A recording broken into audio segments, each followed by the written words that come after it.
He had everything a man could want, and nothing a man could need. 12 years.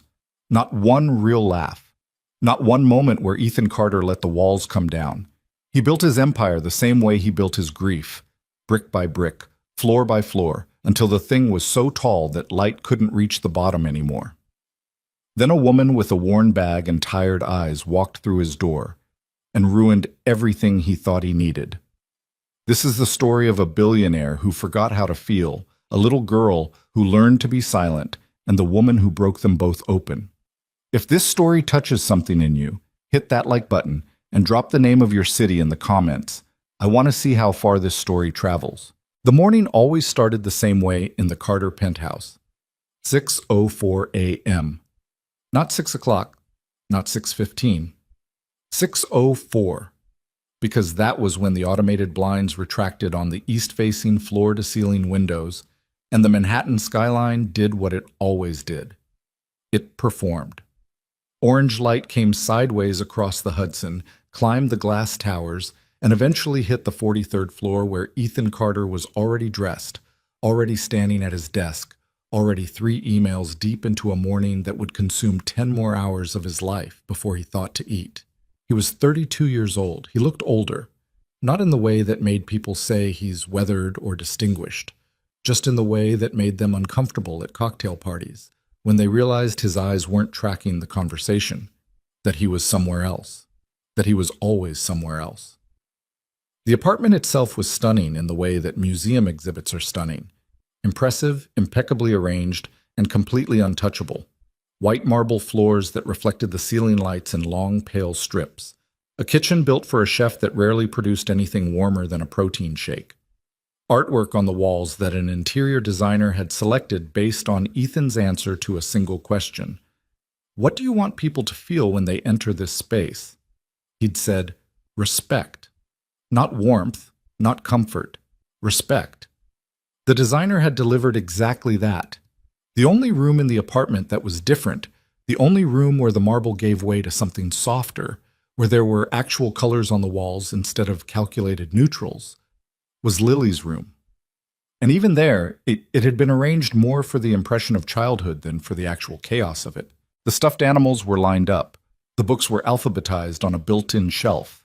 The small pink desk in the corner held sharpened pencils in a row. Lily herself sat at that desk most mornings, already at her workbooks before her private tutor arrived at 8. She was 7 years old. She didn't make a mess. That was the thing that nobody talked about. Nobody on the staff, anyway. A 7-year-old who didn't make messes, who didn't run down the hallway, who said please and thank you and ate with both feet flat on the floor and her napkin in her lap, who, when asked how she was doing, said, "Fine, thank you," in a voice that was perfectly pitched and completely hollow. The housekeeper, Mrs. Dalton, had worked in this apartment for 4 years. She was a practical woman from Connecticut, the type who kept her opinions to herself and her schedule laminated. But sometimes, when she was straightening Lily's room and found the child's drawings tucked under the mattress, drawings of people laughing, drawings of parks and dogs and birthday cakes with messy frosting, she'd stand there for a moment longer than her job required. Then she'd tuck them back, exactly as she'd found them. The nanny situation had become, in Mrs. Dalton's private assessment, a situation. In the past 8 months, they'd gone through 4 of them. The first, a highly credentialed woman named Patricia, lasted 6 weeks before citing an incompatibility of household philosophy, which, translated from professional into plain English, meant she couldn't handle the silence. The second was a younger woman, cheerful and well-meaning, who'd made the mistake of bringing a board game into the living room on a rainy Tuesday and suggesting Lily and Mr. Carter play together. She was gone by Thursday. The third nanny had the emotional constitution of a field medic and lasted 3 months, until Lily accidentally spilled orange juice on the marble and the woman had held the child while she cried about it, and somehow that act of compassion had been the thing that made Ethan Carter call the agency and say, in a tone that suggested no room for discussion, "I need someone different." The fourth didn't make it past the first week. Now it was a Thursday morning in late October, and Mrs. Dalton was on the phone with the Hartwell Domestic Staffing Agency for the 3rd time that month. She stood in the kitchen, far from Ethan's study, and kept her voice low. I understand you're doing everything you can, she said, stirring a cup of tea she hadn't touched yet.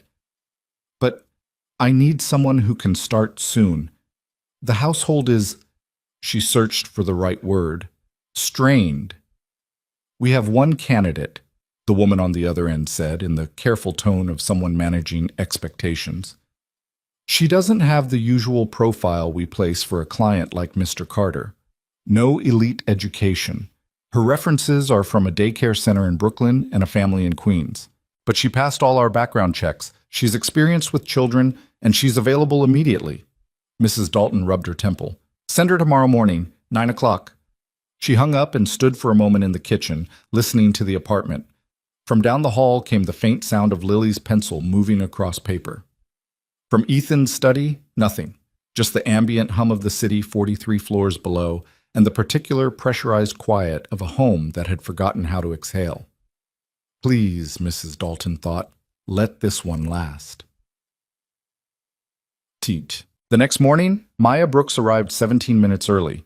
She'd taken 2 subway trains and a bus to get to the Upper East Side, which had required leaving her apartment in Bushwick at 7:15 a.m. She was carrying a canvas bag that had a broken strap, held together now with a safety pin.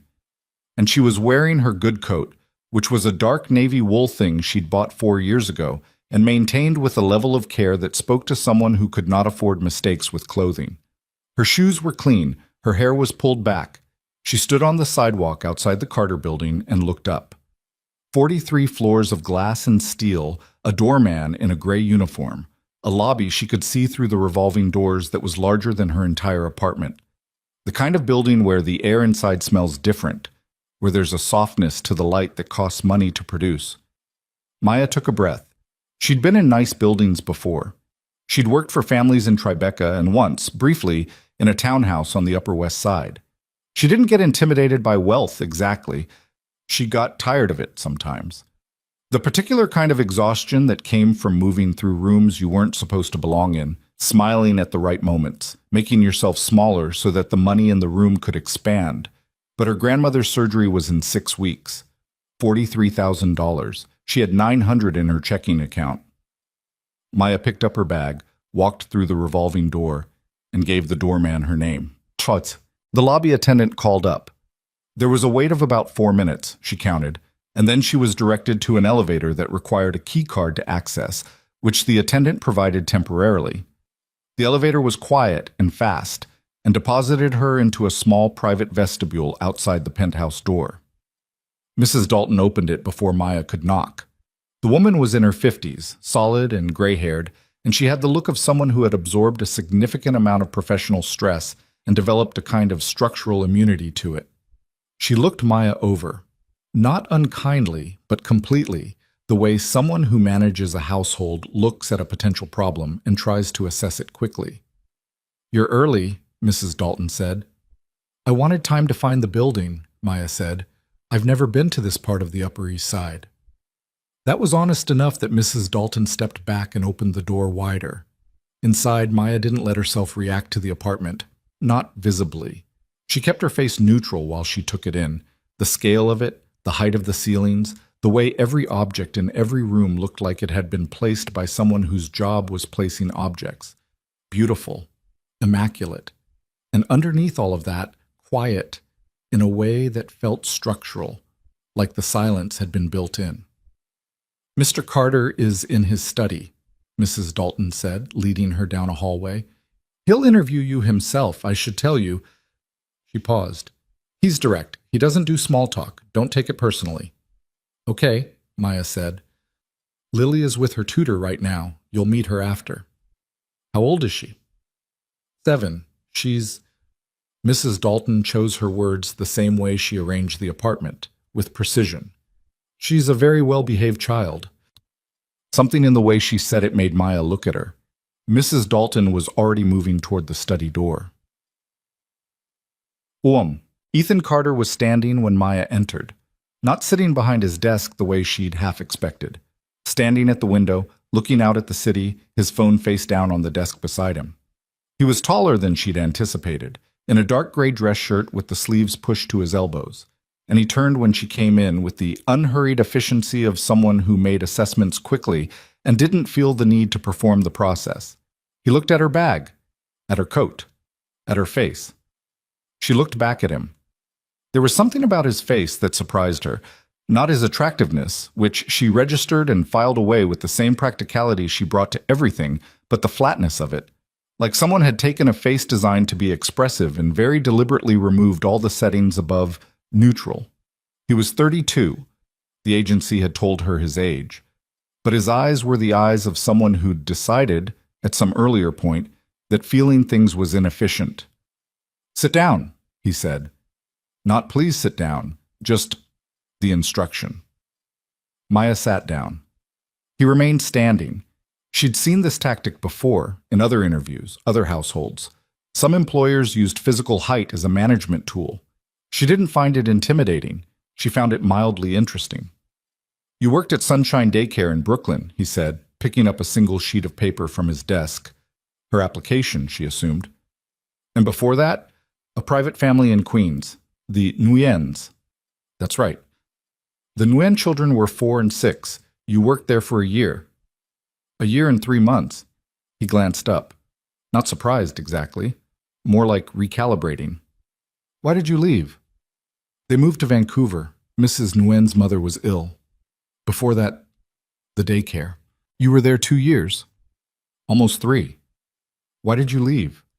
"The center lost its lease. The building was redeveloped." He set the paper down, looked at her again. "Neither of those departures was your choice." "No." "What's your weakness with children?" That caught her off guard enough that she paused. Not long, but she felt the pause. "My weakness," she repeated. "Every applicant tells me their strengths. I've heard about patience and creativity and developmental philosophy and God knows what else. I want to know what you're bad at." Maya thought about it honestly. "I let them take risks sometimes when I should probably be more cautious. I'll let a kid climb a tree that's maybe a little too tall or get muddy in a park when we're supposed to be somewhere after. I make those judgment calls and sometimes they're wrong." He studied her. "Has anyone been hurt?" "A sprained wrist once, 3 years ago. A little boy at the daycare climbed a rope ladder and fell. He was fine within 2 weeks, but I've thought about it a lot since." "What do you think about it?" "I think I should have been standing closer, and I think that—" She stopped. "What?" "I think that was the day I understood the difference between letting a child experience the world and actually being present while they do it. Both things matter. You can't do one without the other." The room was quiet. Outside, 43 floors below, Manhattan was going about its morning. Ethan Carter looked at the window for a moment, then back at her. "My daughter's name is Lily," he said. "She's 7. Her mother died the day she was born. I don't talk about that with her in any depth. She knows the facts, not the weight of them. I'd ask you not to introduce that weight if it comes up." "Understood. She has a routine. I'll have Mrs. Dalton walk you through it. I expect it to be followed." "I understand routines." "I'm not sure you do," he said, and there was no edge in it, which somehow made it more pointed. The other nannies understood routines conceptually. What they didn't understand was that in this household, the routine is not a suggestion, and it's not a starting point for improvisation. It exists because it functions. Because Lily functions within it. When it's disrupted, she becomes... He stopped himself, recalibrated again. When it's disrupted, the household has a difficult time. Maya kept her voice even. "Can I ask you something?" He didn't say yes, but he didn't say no. "What does Lily do when she's happy?" A long pause. Something moved across his face. Too fast to read, but it was there. "She plays piano," he said finally. "She's been taking lessons for 2 years." "What else?" "I'm sorry?" "What else does she do when she's happy?" Another pause, longer this time. "I don't know," Ethan Carter said. He said it like he was reading a number off a spreadsheet, like it was a data point he'd noted and not yet addressed. And Maya looked at him, this tall, controlled man in his glass tower, and understood something about this household that the agency file hadn't been able to tell her. It wasn't just that he'd locked himself inside silence after losing his wife. It was that in doing so, he'd never noticed that his daughter had locked herself in there with him. She met Lily 20 minutes later. Mrs. Dalton brought her to the sitting room where Lily was waiting with the careful posture of a child who had been coached in the careful posture of adults. She was small for 7, with her father's dark eyes and, Maya suspected, her mother's something in the shape of her face that she couldn't quite name. Her hair was in 2 neat braids. She was wearing a dress that was perfectly clean. She looked at Maya the way that children who are accustomed to being assessed look at new adults, measuring whether this was someone who would require performance or whether, possibly, there was an exit available. "Hi," Maya said. She didn't bend down. She'd learned long ago that bending to a child's level when they haven't invited that closeness yet felt like an intrusion. She just stood and looked at Lily like she was a person. "Hello," Lily said, perfectly pitched, completely hollow. "I'm Maya." "I know, Mrs. Dalton told me." "Did she tell you anything else?" Lily considered this with the gravity of a diplomat. "She said you were from Brooklyn." "I am." "I've never been to Brooklyn." "You haven't missed any disasters," Maya said, "but there's good pizza." Something happened at the corner of Lily's mouth. Not quite a smile, more like the ghost of the intention of one. There and gone. They regarded each other. "Do you like piano?" Maya asked. "Yes," Lily said. "What's your favorite thing to play?" A pause. Lily glanced toward the hallway, unconsciously, Maya thought, in the direction of her father's study. Then back. "I play what my teacher assigns me." "That's not what I asked." Lily blinked. Apparently people in this household didn't rephrase questions. "I like..." She stopped. Started again, quieter. "There's a song I heard once on the radio. I don't know what it's called. Mrs. Dalton had it on in the kitchen. It went..." And then, barely audible, Lily hummed a few bars of something. Something loose and swinging, not classical at all, a little jazz adjacent and wildly inappropriate for the classical curriculum Maya guessed she was being trained in. Then Lily seemed to hear herself. She stopped, straightened. "I play what my teacher assigns," she said again. Maya looked at the 7-year-old girl who had just hummed jazz in a penthouse where jazz had no business being, and then quickly erased the evidence and felt something that wasn't quite sadness and wasn't quite anger but was somewhere in the neighborhood of both. "That's cool," Maya said, like it was the most natural thing in the world. "We can figure out what it's called later, if you want." Lily said nothing, but she didn't look away. The first week was an exercise in negotiation that neither party acknowledged was happening. Maya followed the routine. Of course she did. She understood what it cost her, financially, to be here. And she understood that blowing up a household in week 1 was not a sustainable survival strategy. But she followed it the way a musician follows a piece of sheet music while listening to something different underneath it. She arrived at 8 a.m., took over from the tutor at noon, handled Lily's afternoon schedule, language workbook, piano practice, reading hour, and was done by 6. She ate her packed lunch in the kitchen. She took Lily to the park on Tuesday and Thursday afternoons, which was on the schedule, and she walked the route that was on the schedule, which had been written down and laminated. She walked the route, but she let Lily look, that was all. Just looking. There was a bodega on 82nd Street with a cat that lived in the front window. On their second Thursday walk, Lily stopped walking when she saw it. Just stopped, mid-stride, her eyes fixed on the cat. An orange tabby asleep on a stack of paper bags, with its paw over its nose. "We have to keep moving," Lily said it to herself as much as to Maya. "We have 7 minutes of buffer in the schedule, Maya said. She'd checked. Lily looked up at her. "Technically," Maya said, "we're still on schedule." They stood there for 4 minutes watching the cat sleep. On the way back, Lily said, without looking at Maya, "His name is probably something orange." "Probably," Maya agreed. That was all. But that night, Mrs. Dalton, who noticed everything in this apartment and said nothing about most of it, found Lily at the kitchen table after dinner, drawing a small orange cat on the corner of her math worksheet. The housekeeper said nothing. She went to make tea. The first real rupture came at the end of week 2. It wasn't dramatic. It didn't involve a scene or raised voices. Those things didn't happen in the Carter penthouse. It was smaller than that, which somehow made it larger. Maya had been making lunch. She'd noticed in her first week that the kitchen contained ingredients for approximately 40 meals, and that the meal prepared for Lily every day was a rotation of 5 things: pasta with butter, grilled chicken, rice with vegetables, a specific brand of yogurt with granola, or a turkey sandwich with the crust cut off.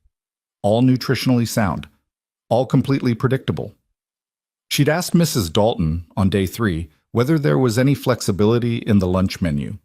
Mrs. Dalton had given her the look of someone who has learned which questions to answer directly and which to route around obstacles. Mr. Carter likes consistency for Lily. So Maya had followed the lunch rotation. But on the second Friday, she found herself with a surplus of apples in the kitchen. Apparently they'd been ordered in bulk from some organic delivery service. And she did something small and not premeditated. She made apple bread. It was just a quick loaf, the kind she made on weekends in her apartment in Bushwick, the recipe she'd gotten from her grandmother, who'd gotten it from her mother, and who knows where before that. Brown sugar, cinnamon, 2 apples, a cup of flour. Nothing special. It took 40 minutes. The apartment filled with the smell of it. She hadn't considered that. She was so accustomed to the smell in her own kitchen that she hadn't thought about what it would do to a space that smelled of nothing, of stone and recycled air and whatever the cleaning products were. The smell of baking bread moved through the apartment like something with weight. Lily appeared in the kitchen doorway 13 minutes after the oven went on. She stood there in her pressed school clothes, holding her afternoon reading book, and looked at the oven. "What is that?" she asked. "Apple bread." "Is that on the menu?" "No." Lily's brow furrowed with the moral complexity of someone confronting a legitimately difficult ethical dilemma. "Did you clear it with my dad?" "No," Maya said, "but there are a lot of apples, and the recipe only takes 40 minutes, and I thought—" She shrugged. "Sometimes you just make the thing." Lily stood in the doorway a moment longer. Then she came and sat at the kitchen counter and opened her reading book and read with the smell of baking filling the room around her. She didn't say anything about it. When the bread came out and Maya cut 2 slices and put one in front of her, Lily looked at it for a moment. Then she ate it. It was nothing. It was a 7-year-old eating a piece of bread. But the way Lily ate it, slowly, carefully, like she was paying attention to every bite, like this particular arrangement of flour and apples and brown sugar had given her something she couldn't quite name yet, Maya watched that and felt the back of her throat tighten in a way she had not anticipated. She busied herself washing the mixing bowl. She didn't see Ethan Carter standing in the hallway. He'd come out of his study for a glass of water, a thing he did maybe twice in an afternoon, moving quickly, not looking sideways. And he'd stopped outside the kitchen doorway, and he was standing there watching his daughter eat a piece of bread with the focused, careful attention of a scientist, observing a rare event in a controlled environment. He was watching his daughter look happy, not performing happiness, not executing contentment at the appropriate moment, just happy, absorbed in a piece of bread in a warm kitchen. He stood there until Lily said something to Maya, and Maya responded, and the two of them had a small, ordinary conversation about whether apples or pears made a better bread. Lily said apples, Maya argued for pears. Lily said Maya was wrong with the certainty of a scientist who had now tasted one data point. Ethan went back to his study. He didn't get the water.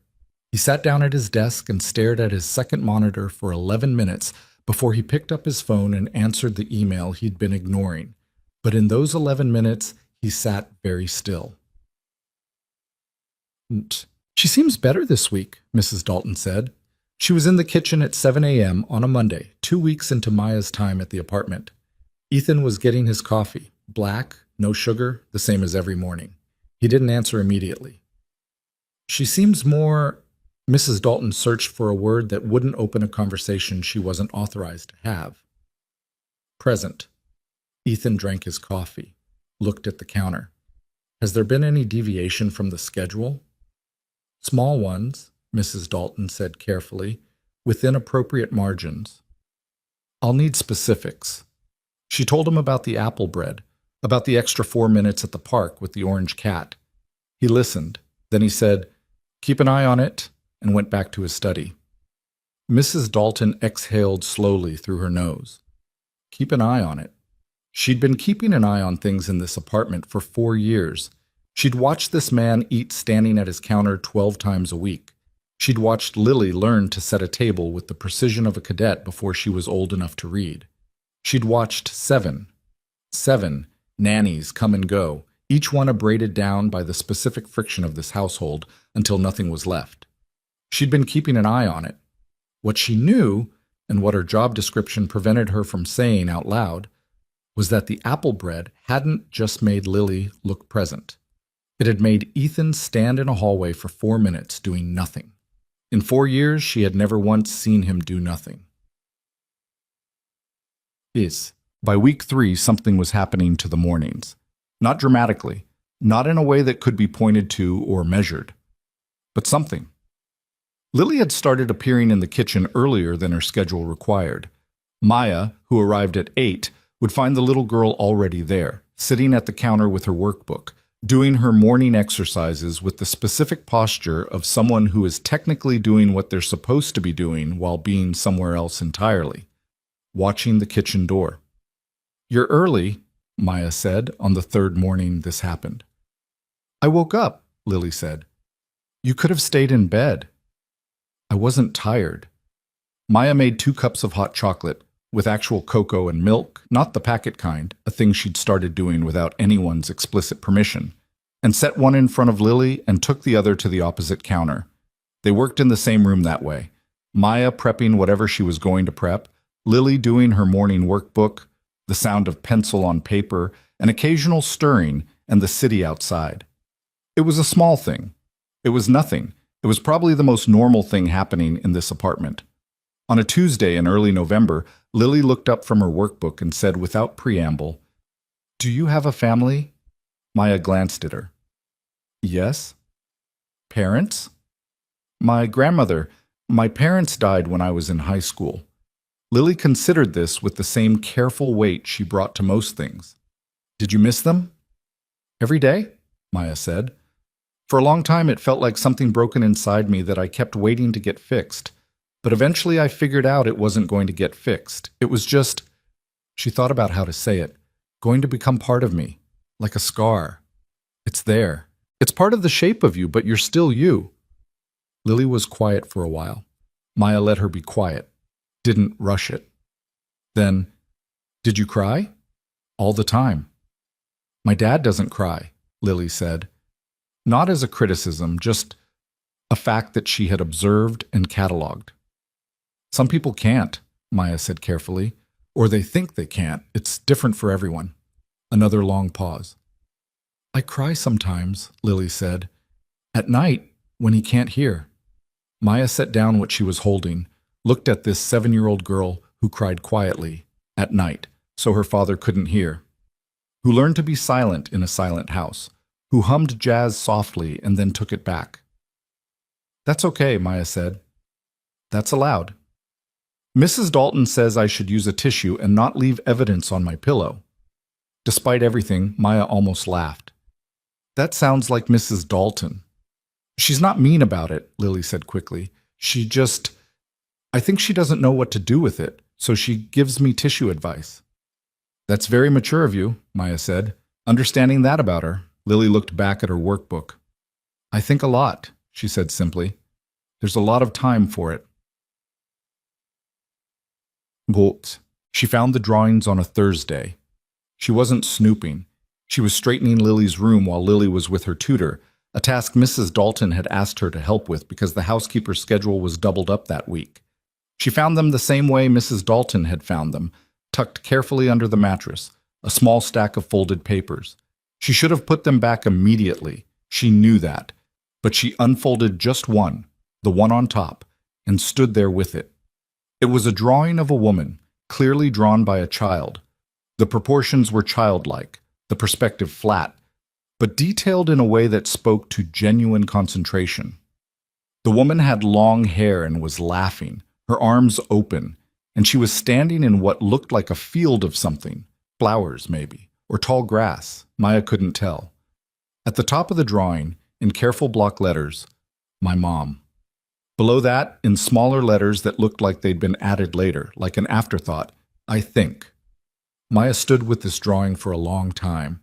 Then she folded it back exactly as it had been and tucked it back where she'd found it, and she sat on the edge of Lily's bed for a few minutes and looked at the alphabetized books and the lined-up stuffed animals and the small pink desk with the sharpened pencils. She thought about a little girl who drew pictures of a mother she never met and hid them under her mattress.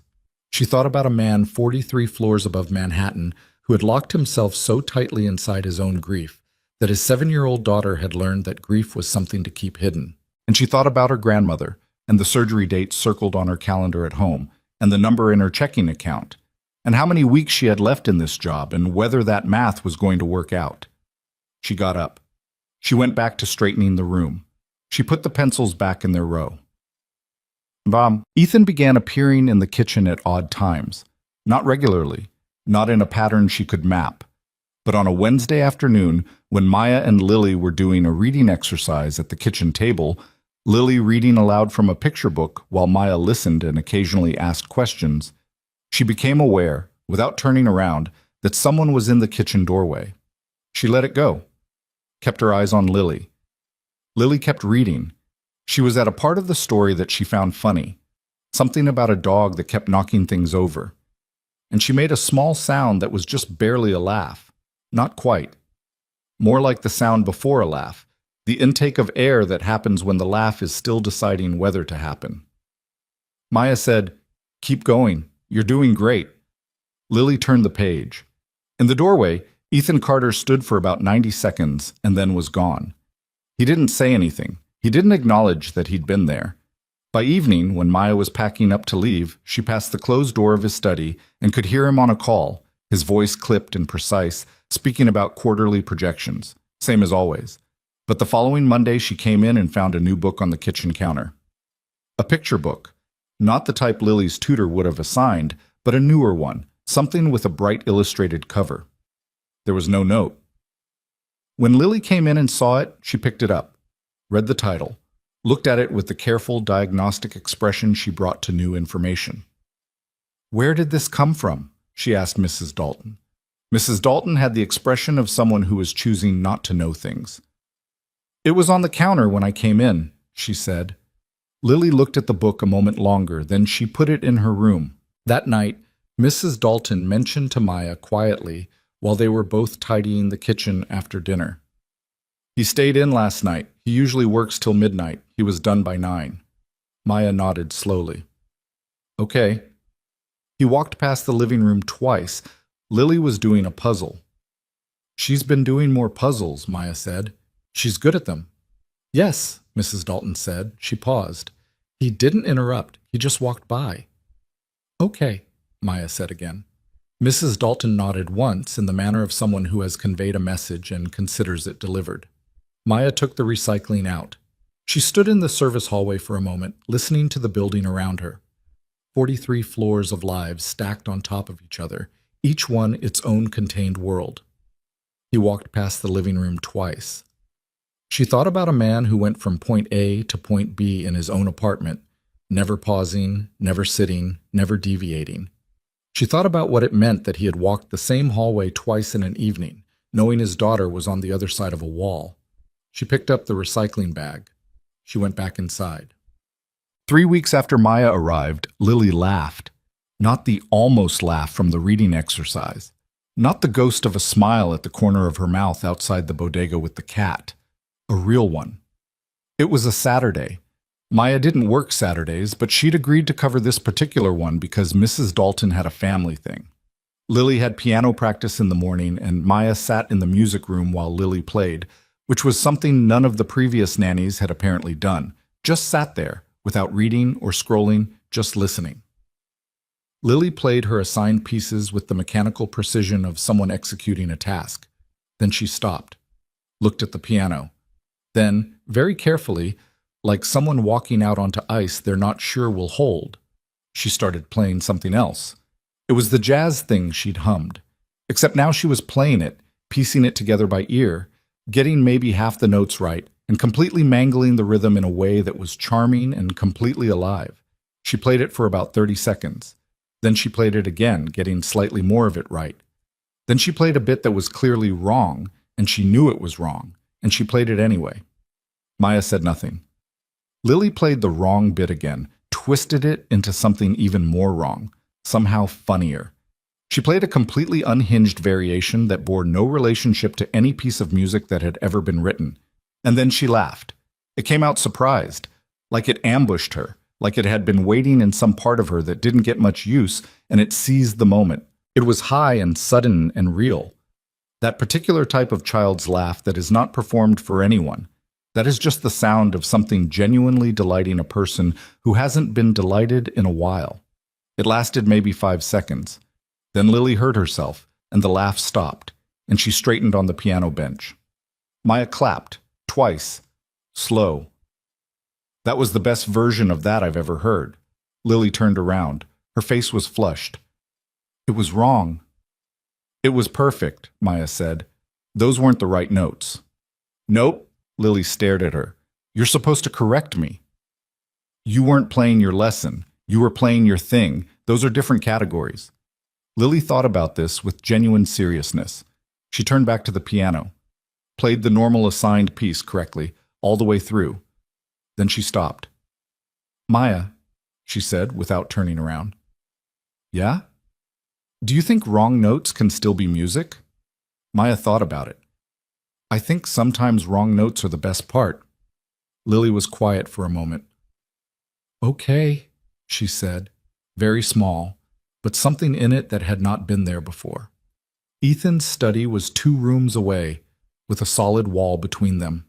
But it was a Saturday, and he was home, and that laugh, that 5-second, surprised, ambushing laugh, had traveled through 2 rooms and a solid wall. He sat at his desk. His hands went still over his keyboard. He sat there for a long moment, looking at nothing. And something in his very carefully constructed chest did something that he hadn't allowed himself to feel in so long that he had almost forgotten it was possible.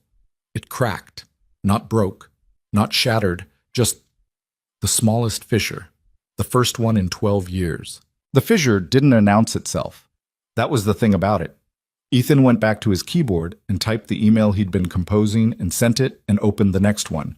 And by Monday morning, the weekend had been filed away in the part of his mind where he put things he didn't intend to examine.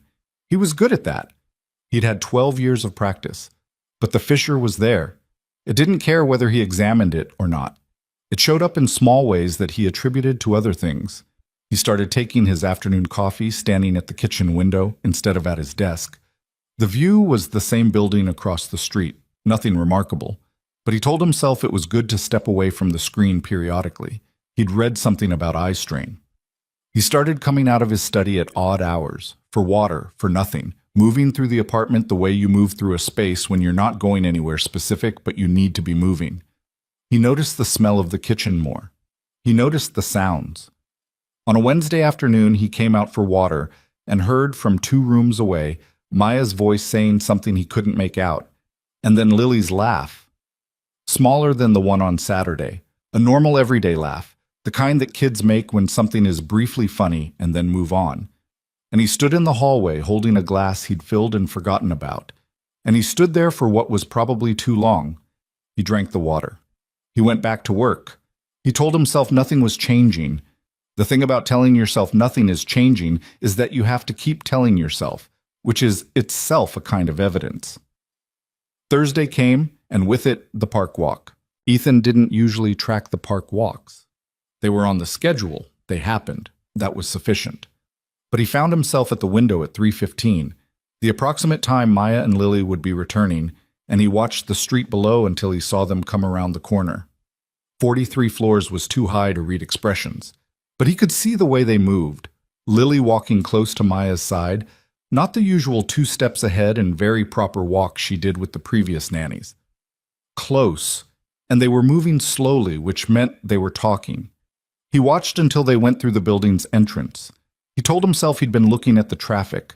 When Lily came in, she came directly to his study, as she always did, the end-of-day check-in, another item on the laminated schedule. She knocked twice and waited. "Come in," he said. She opened the door and stood in the doorway in her coat, her cheeks still pink from the outside air. She looked different. He couldn't isolate the variable. She looked the same as she always did, same coat, same braids, same careful posture. But something was going on behind her eyes that hadn't been going on before. Some small, active processing of the world that felt new. "How was the park?" he asked. He always asked. She always said fine. "We saw the cat again," she said. "Mrs. Dalton told me his name is actually Marcus. The bodega owner told her." "Marcus," Ethan repeated. "It's a good name for him. He has a very serious face." She paused. "We got him a treat. Maya had one in her pocket. She said she'd been carrying it for 2 weeks, waiting for the right time." Ethan absorbed this. The image of Maya carrying a cat treat in her pocket for 2 weeks, waiting, was not something he'd anticipated. "Did he like it?" he asked, before he could decide not to. Lily's face did the thing where it almost smiled. He was very dignified about it. He smelled it for a long time before he ate it, like he was deciding whether it was beneath him. There was a beat of silence, the kind of silence that could go multiple ways.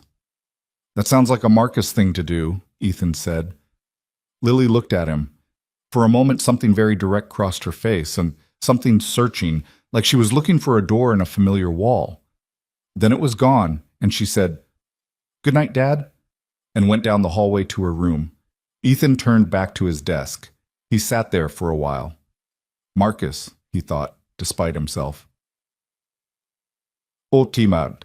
Maya was on the phone with her grandmother every evening after she got home. Her grandmother's name was Ruth, 81 years old, living alone in a rent-controlled apartment in Bushwick that smelled of ginger and old books, with a heart that had been malfunctioning quietly for 2 years and was now, according to 2 different cardiologists, doing it loudly enough to be classified as urgent. The surgery was non-negotiable. The timeline was 6 weeks. The cost, after insurance that wasn't worth the paper it was printed on, was $43,000. Maya had $840 in her checking account. "How is the job?" Ruth asked on a Thursday night.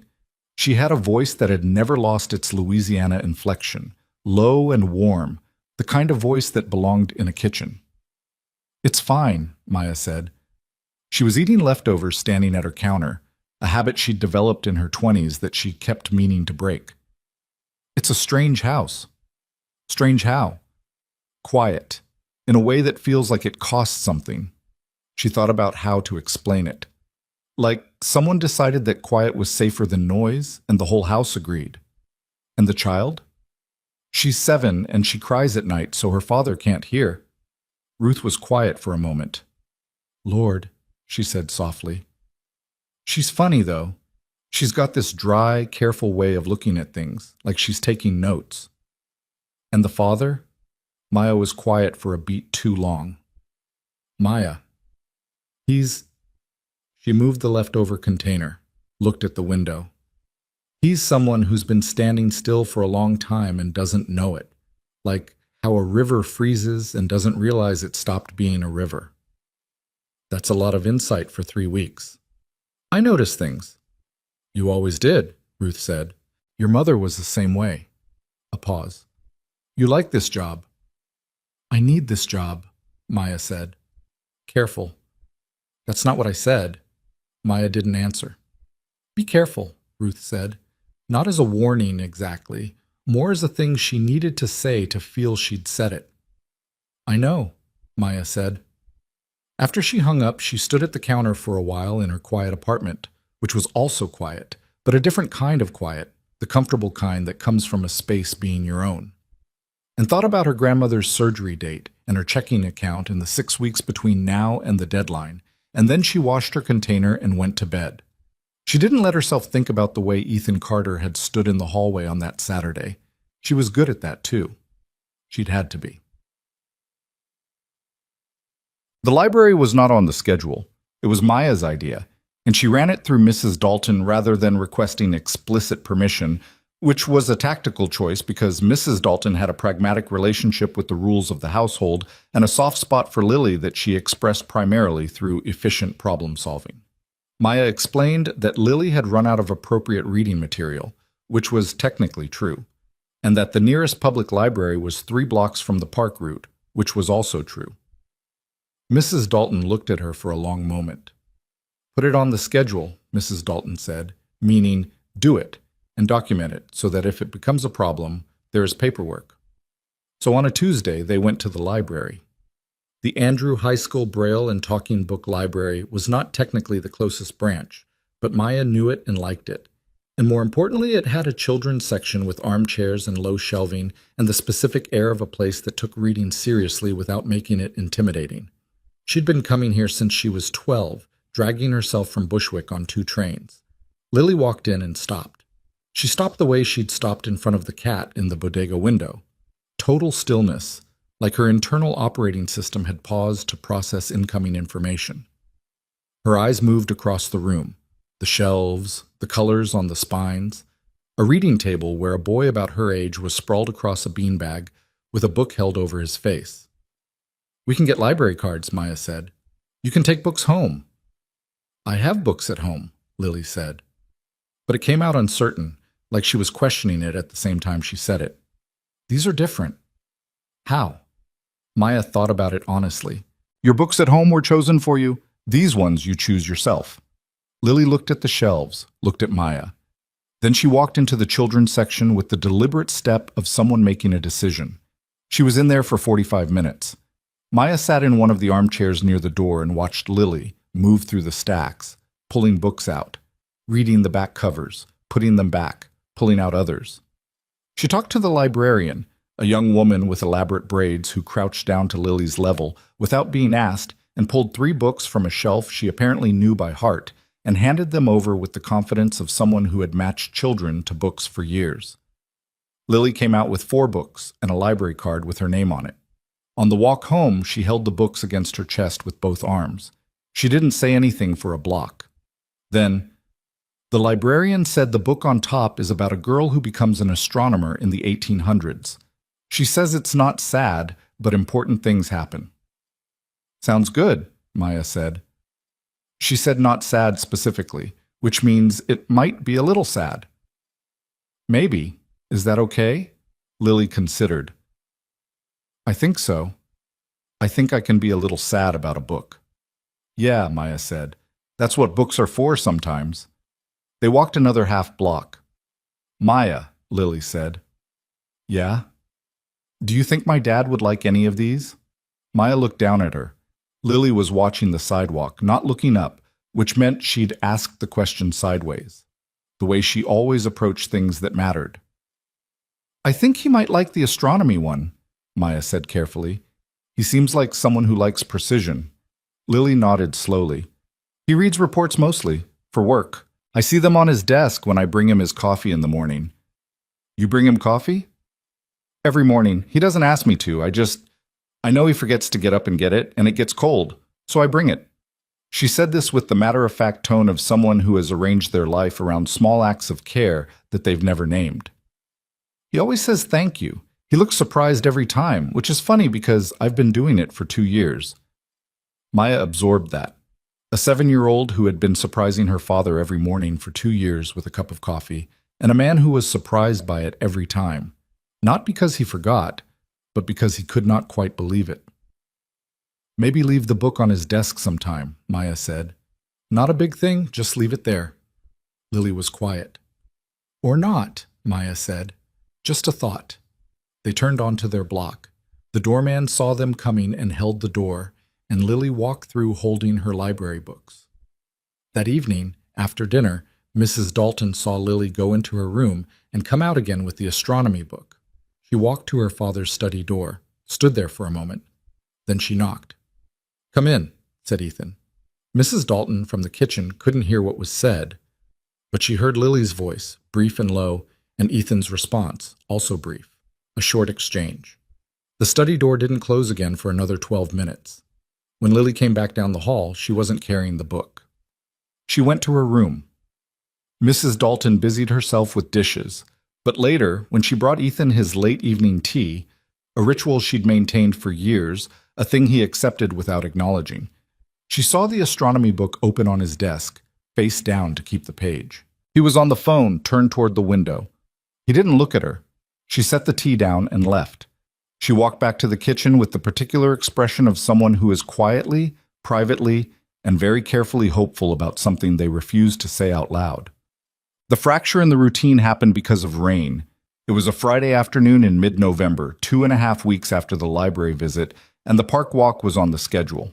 Maya and Lily were in the elevator going down when the sky outside the lobby windows went from gray to genuinely hostile, the kind of November rain that arrives sideways and has opinions about coats. They stood in the lobby looking at it. "We should go back up," Lily said. She sounded like she was reading from a manual. "The schedule says park walk," Maya said. Lily looked at her. "It's raining. It's definitely raining. We can't do the park walk in the rain." "No," Maya agreed. "We can't." She looked at the rain, then at Lily. "What do you want to do instead?" Lily blinked. This was apparently not a question she received often. "What are the options?" "Anything in a 3-block radius, or we go back up. Your call." Lily stared at the rain like she was doing calculations. Then she said, "There's a place. I see it from the car sometimes. It has a red door." Maya had a reasonable idea what she was talking about. "Pietro's?" "I don't know the name. It has a red door and the window is always fogged up and there are people inside and it smells like bread when you walk past." "That's Pietro's," Maya said. "It's a bakery. They have soup in winter." Lily looked at her, then at the rain, then at the door. "Okay," she said. "Pietro's." They ran through the rain, both of them, Lily holding her coat over her head with her hands like a tent. Maya's umbrella turned inside out approximately 15 seconds after she opened it. By the time they got to Pietro's red door, they were damp across the shoulders and the knees, and when they stepped inside, the warmth hit them both at the same time. That specific warmth of a bakery in November, yeast and sugar and warm air that settles on your skin like something solid. The place was small and loud and run by a man in his 60s named, presumably, Pietro, who moved behind the counter with the efficiency of someone who had been doing this for 40 years and found all of it still worth doing. There were 8 small tables, most of them occupied, and a glass case of pastries and a chalkboard with soup options. Lily stood just inside the door and looked at all of it. "Table or counter?" Maya asked. "Counter," Lily said, like she'd already decided. They sat at the counter. Pietro came over, looked at the state of them, mildly damp, umbrella broken, and said without any preliminary, "Minestrone or lentil?" "Both," Maya said. He looked at Lily. "You want cocoa with that?"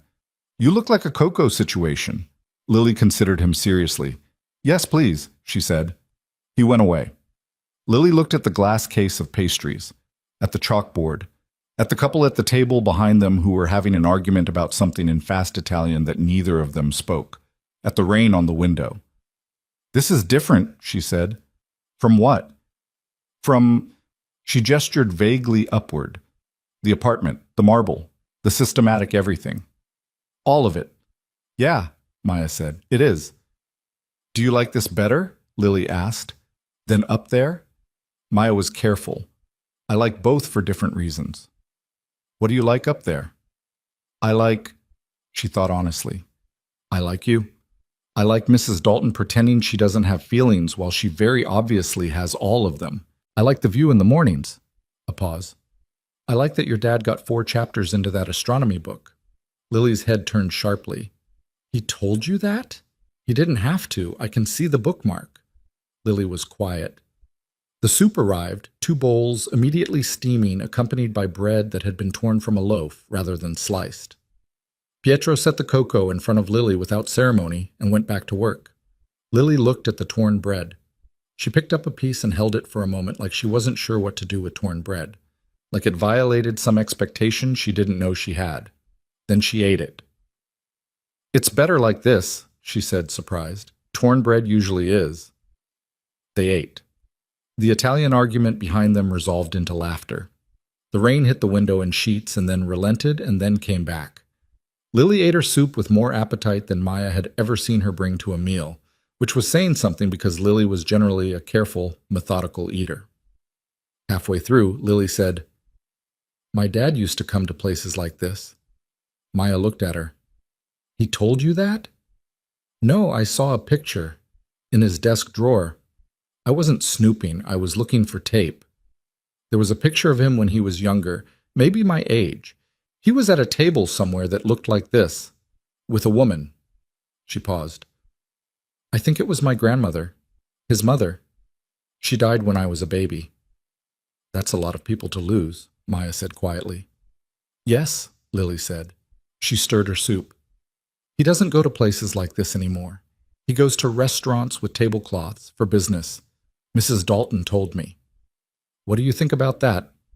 Lily thought about it with her characteristic seriousness. I think he used to be different, she said, before all the things happened. She looked up. Do you think people can go back to who they were before? The question landed with more weight than a 7-year-old should have been able to throw. No, Maya said. She kept her voice even. I don't think you can go back to who you were before, but I think you can go forward to someone who has some of the same things. Someone who can sit in a place with a red door and eat torn bread. Lily looked at her for a long moment. That's a very careful answer, she said. You asked a very careful question. Lily went back to her soup. Outside, the rain decided it was done and moved on, leaving the street clean and gray and quiet. Pietro came by and refilled Lily's cocoa without being asked. She said thank you, and he nodded, and that was the whole transaction. On the way back, the sidewalk was wet, and the air smelled like rain and city, and Lily held her library book inside her coat to keep it dry. She didn't talk for most of the walk, but when they got to the building and the doorman held the door, she stopped just inside and turned to Maya. Can we come back here? She asked. To Pietro's. Sure, Maya said. Not instead of the park, in addition to sometimes. I'll run it through Mrs. Dalton. The edge of Lily's mouth moved. She'll laminate a new schedule. Definitely, Maya agreed. Lily went to the elevator. Maya followed. They rode up in companionable quiet, and the numbers ticked up, and somewhere between the 35th and the 43rd floor, Lily said, not to Maya, just into the middle distance, I think my dad would like Pietro's. Maya said nothing, but she thought, yeah, I think he probably would. The thing about Ethan was that he watched without understanding that he was watching. He was a man trained in observation. He'd built a financial empire in part by reading rooms, reading people, identifying what wasn't being said and what wasn't being shown, and acting on that information before anyone else did. It was a professional instinct, refined over 10 years, and it worked with ruthless efficiency in boardrooms. It worked considerably less well on his own life. He noticed things, in the way he always noticed things, cataloged them, filed them, attributed them to external variables. He noticed that Lily finished her dinner more evenings than before. He noticed that she'd started leaving books in the living room, not put away on shelves, but left open, face down, mid-read, the way you leave a book when you intend to come back to it. He noticed that she hummed sometimes in the mornings, faint and distracted, not any piece from her lesson plan. He noticed that his apartment smelled different now, on days when Maya was there. Not dramatically, just warmer. Some combination of whatever she cooked for lunch and something she apparently used on her hands, something faintly like vanilla, that lingered in rooms after she'd been in them. He noticed that he'd started going to bed at 10 instead of 12:30. He attributed all of these things to other things, and he was good at that. And the attributions held up right until the Tuesday afternoon in late November when he walked into the kitchen for the 3rd time that day. Water, he told himself, water. And found Maya teaching Lily how to make bread. Not apple bread, regular bread, yeast bread. The kind that requires kneading, which meant Lily had flour up to her elbows, and on her face, and on the kitchen counter, and on the floor, in a small radius around where she was standing, and she was laughing at something Maya had just said, and her braids were coming undone, and she did not appear to notice or care. Ethan stood in the doorway. Maya had her back to him, shaping her piece of dough. Lily was looking at her, trying to copy the motion, not quite getting it, too much in her wrists, not enough in the heel of her hand, making a shape that would absolutely not produce anything edible. She looked up at Maya for correction. Maya adjusted her hands. Lily tried again and got it slightly more wrong, and something about the gap between her effort and her result struck her as funny, and she laughed again. The same laugh as the piano room, that surprised, ambushing thing. It's not working, Lily said. It's working great, Maya said. The bread is going to be terrible. Probably. First bread usually is. You're learning what it feels like. What it feels like. You can't make bread without understanding what the dough tells you. It's different every time. Warm day, cold day, humid, dry. It all changes how it behaves. You have to learn to read it. Lily kneaded with great suspicion. How do you read bread? You pay attention. Lily paid attention to her dough with the intense focus she brought to everything that mattered to her, brow furrowed, completely absorbed. Ethan stood in the doorway. He didn't know how long he stood there. Long enough that at some point Maya, without turning around, without stopping what she was doing, said, "There's coffee if you want some." He was so caught off guard that he almost didn't respond. "I was just water. I know. It's in the tap." She glanced back over her shoulder, briefly, not long enough to hold. "Coffee's on the left burner. It's the good kind. Mrs. Dalton gets it." He came into the kitchen. He got himself a cup of coffee, which he had not planned to do. He stood at the counter, a reasonable distance from the flour situation, and drank it. Lily looked up at him. She had a streak of flour across her left cheek. She looked, for one moment, exactly like a 7-year-old child, with no performance in it at all. "We're making bread," she said. "I can see that." "It's going to be terrible." Maya says first bread usually is. Lily considered this. Then, apparently deciding that that was sufficient for social interaction, she went back to her dough. Ethan drank his coffee. Maya shaped her piece and set it to rest under a cloth and moved around to look at Lily's. "That's actually better," Maya said, inspecting it. "Really?" "Yeah. Feel that? The tension there? That's what you want." Lily felt it. Her face went through a progression of expressions, skeptical, then surprised, then something close to satisfied. "Oh," she said, "I feel it. That's it." Ethan watched his daughter discover the tension in bread dough with an expression on his face that he would not have been able to name. Something that was not grief exactly, though grief was part of it. Something that was recognition, maybe. Something that was, this is what she should have had all along, and the corollary that followed it that he couldn't finish. He set his coffee cup down. "I have a call," he said. Maya glanced back again. "Sure," she said. Just that. He went back to his study, sat at his desk. Did not make the call he'd claimed to have for another 20 minutes. When the bread came out, 2 hours later, and against all odds, not actually terrible, Mrs. Dalton brought him a piece on a small plate. He looked at it. It was slightly lopsided and probably denser than ideal, and absolutely, unmistakably, made by a 7-year-old learning what her hands could do. He ate all of it. He did not tell anyone that. The shift, when it became undeniable, happened on a Wednesday. He'd been on a call with his legal team from 7 to 9 p.m., a call about a land acquisition in Jersey City that had become complicated in the ways that these things always became complicated. And by the time he was off the phone, he was irritated in the particular way that legal complications made him irritated. Not angry, just compressed, like everything had been squeezed down into a smaller space than it wanted to occupy. He came out of his study to get water, this time actually intending to get water, and found Lily's room door half open and light coming through it. It was after 9. She was supposed to be asleep. He pushed the door open. Lily was in bed, yes, but she was reading, and she looked up when he came in with the deer-caught expression of a child who knows they have been caught doing something technically against the rules and is assessing how bad this is going to be. He looked at her. She was reading the astronomy book. "It's past 9, he said. "I know," she said. "I wanted to know what happens to Cecilia Payne." "Who?" Lily held up the book, Maya's library book, the one about the astronomer in the 1800s. "She figured out what stars are made of, and then someone else took credit for it," she said. "I need to know how it ends." Ethan looked at his daughter in her bed with her astronomy book, her braids loose from the day, a look of genuine investment on her face that he didn't often see. Not the polished, careful Lily, just Lily, annoyed on behalf of a woman who'd been dead for decades. He came and sat on the edge of the bed, a thing he did occasionally, had done since she was small, when the evening check-in extended into something longer. But he hadn't done it in a while. He wasn't sure how long. What happens to her? He asked. Lily turned the page. She proves it. About the stars. But she has to keep doing the work even after they take the credit, because she loves it more than she hates what they did. He started to say impressive and stopped. Said instead, that's a hard thing to do. Maya says some people love things bigger than their wounds. He looked at his daughter. Lily was still looking at the book.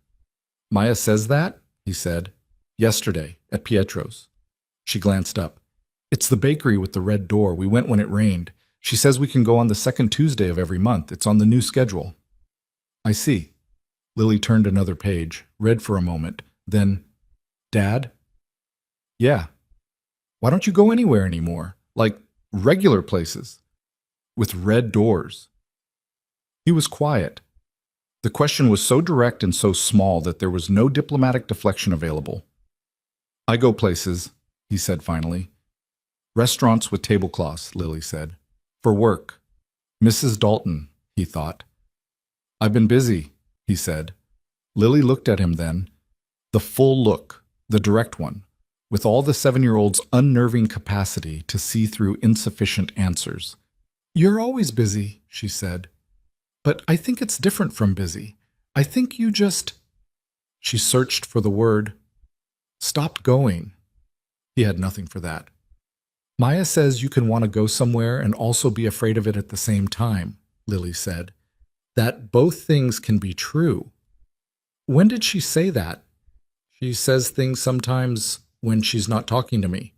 She was cooking and I was reading, and she just said it out loud.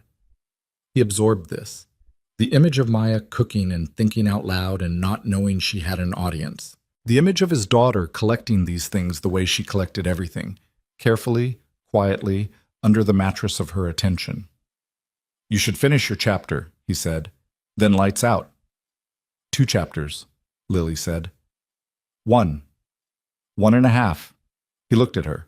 She looked at him with the absolute composed calm of someone who had already decided the negotiation was going her way. 1, he said, and a half.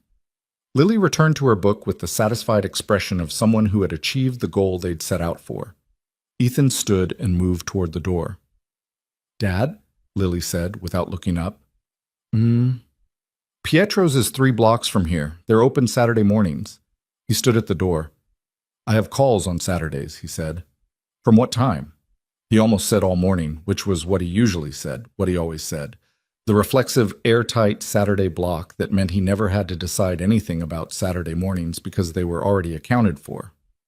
10, he said instead. My first call is at 10. Lily turned a page. Pietro's opens at 7:30, she said. Very casually, eyes on the book. He stood there. Good night, Lily, he said. Good night, Dad. He walked back down the hallway, stood in his study doorway for a moment. Then he went in and sat at his desk and pulled up his Saturday schedule on his screen and looked at it for a long time. He moved the 9 o'clock call to 9:30. It was a small movement. Nobody would notice. He barely noticed. But he sat there after he'd done it in the quiet apartment and felt something he hadn't felt in so long it took him a while to recognize it. He was looking forward to something as small as a bakery with a red door, something as small as Saturday morning. He closed his laptop. He went to bed at 9:50. That was the Wednesday that things became undeniable, even to Ethan Carter, who had spent 12 years making things deniable. The crack was there, and things were beginning, slowly, against his will, without asking his permission, to come through it. Saturday came the way things come when you've let yourself want them, slightly faster than expected and with more weight. Ethan was up at 6:15, which was normal. He was dressed by 6:40, which was also normal. But by 7, he was standing in his kitchen drinking coffee he didn't taste, watching the clock on the microwave with the specific restlessness of someone who has made a small decision they can't take back and is now living in the aftermath of it. He'd moved a call. He'd told himself it was logistical. He'd told himself a great many things since Wednesday night, and none of them had quite stuck. At 7:22, Lily appeared in the kitchen doorway in her coat. She was already dressed, braids done. She had her library book under one arm. She looked at him. He looked at her. Neither of them said anything about Pietro's, or about Wednesday night, or about the moved call, because none of those things needed to be said. "Ready?" he asked. "Yes," she said. They went down together in the elevator, not the private one to the vestibule, but the regular residential elevator, which Ethan almost never used. A woman from the 38th floor got on at 39 and did the thing people did when they recognized him, a small recalibration, a careful non-staring. He nodded, she nodded. Lily read her book. On the sidewalk, the November air was cold and clean, and Ethan turned up his collar and Lily pulled her coat tighter, and they walked 3 blocks through the early Saturday quiet of the Upper East Side. Shops just opening. A man walking 2 dogs who stopped and tangled their leads. A food cart sending up steam into the cold air. The red door of Pietro's was unlocked, the window already fogged from inside. Pietro was behind the counter. He looked up when they came in, registered Lily with the easy recognition of someone who remembers the people who come through his door, and then registered Ethan, and did absolutely nothing with that, which Ethan appreciated more than he could have explained. No recalibration, no careful non-staring, just a look that said, 2 people, Saturday morning, what do you need? "She's back," Pietro said to Lily. "You bring someone." "My dad," Lily said. "Sit anywhere," Pietro said. They sat at the counter. Lily put her book down and looked at the chalkboard. The pastry board was different from the weekday board. More things on it. A handwritten note about a cardamom roll that had run out 3 times in the previous 2 weeks. Ethan looked at the same board and thought about when he had last been in a room where the menu was on a chalkboard. He couldn't remember. "The cocoa is good," Lily said to him, without fanfare. "Just information." "Is it?" "Pietro doesn't use the packet kind." She said it with the authority of someone who had personally investigated this. Pietro came over, looked at Ethan. "Coffee?" "Please." "Espresso or American?" "American." He paused. "Actually, espresso." Pietro nodded like this was the correct answer and went away. Lily opened her book. Ethan looked at the room. 7 tables, most of them occupied. A couple at the window sharing something from the same plate. An older man alone with a newspaper that was actual paper. An actual physical newspaper, which Ethan hadn't seen someone read in years. The Italian argument couple from Lily's description weren't there, wrong morning, but there was a kind of ease in the room that Ethan recognized as something he hadn't been inside in a long time. Not the formal ease of restaurants he frequented, which was a performance. This was actual ease. People sitting in a warm room eating things they chose because they wanted to eat them, without occasion. He'd forgotten that this existed. "Maya was right," Lily said, eyes on her book. "About what?" "She said you'd like this place.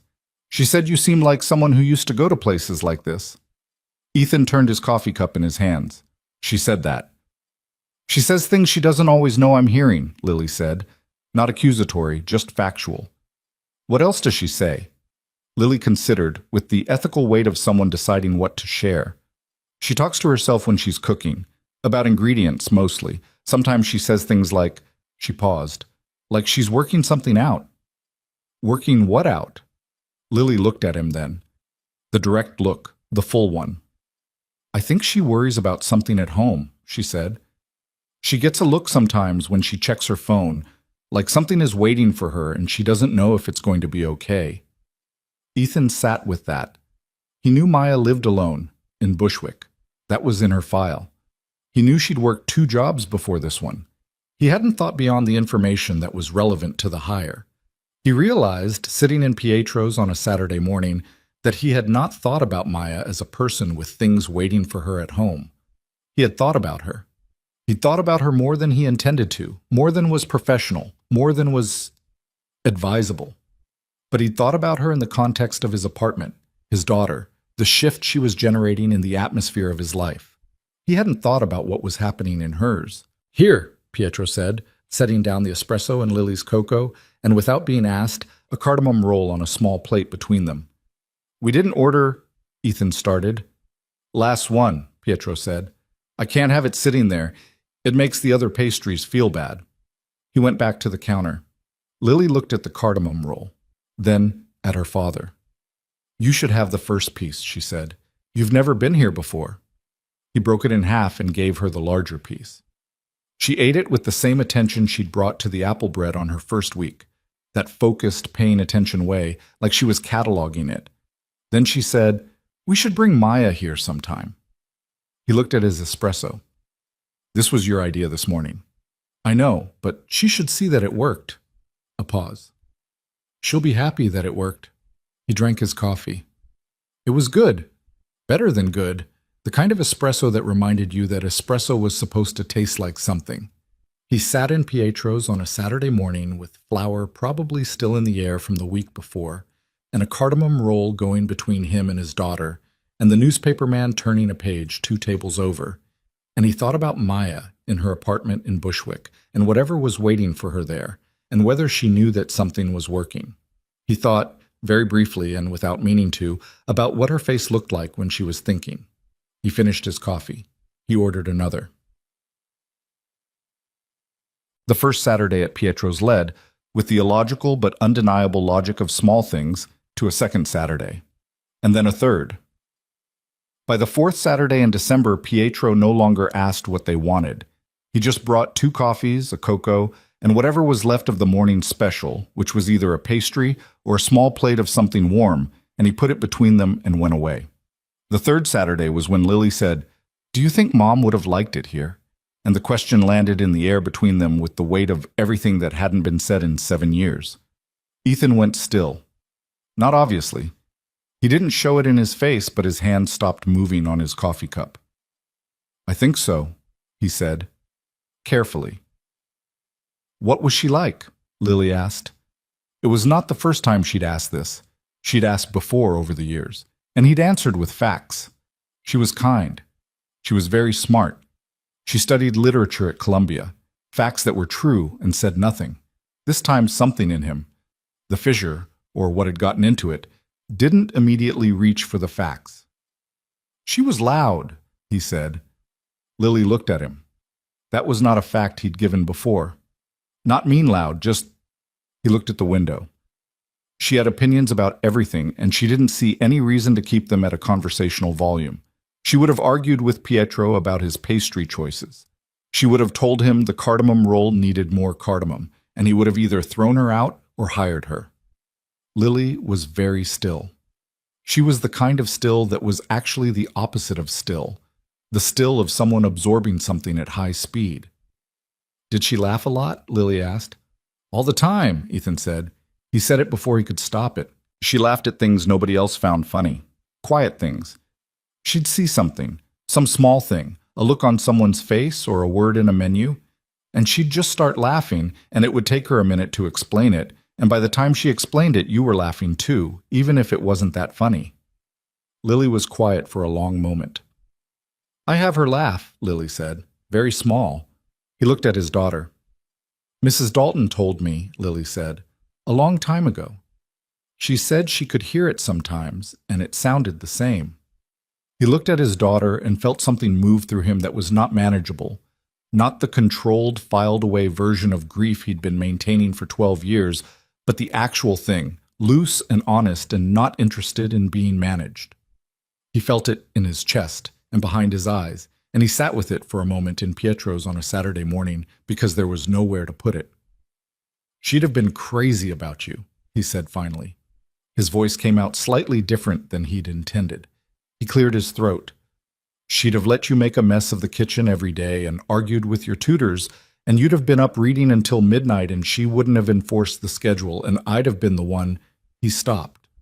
Almost laughed at the image of it, at what that life would have looked like, at the specific comedy of him trying to maintain order in a house with a woman like Claire in it.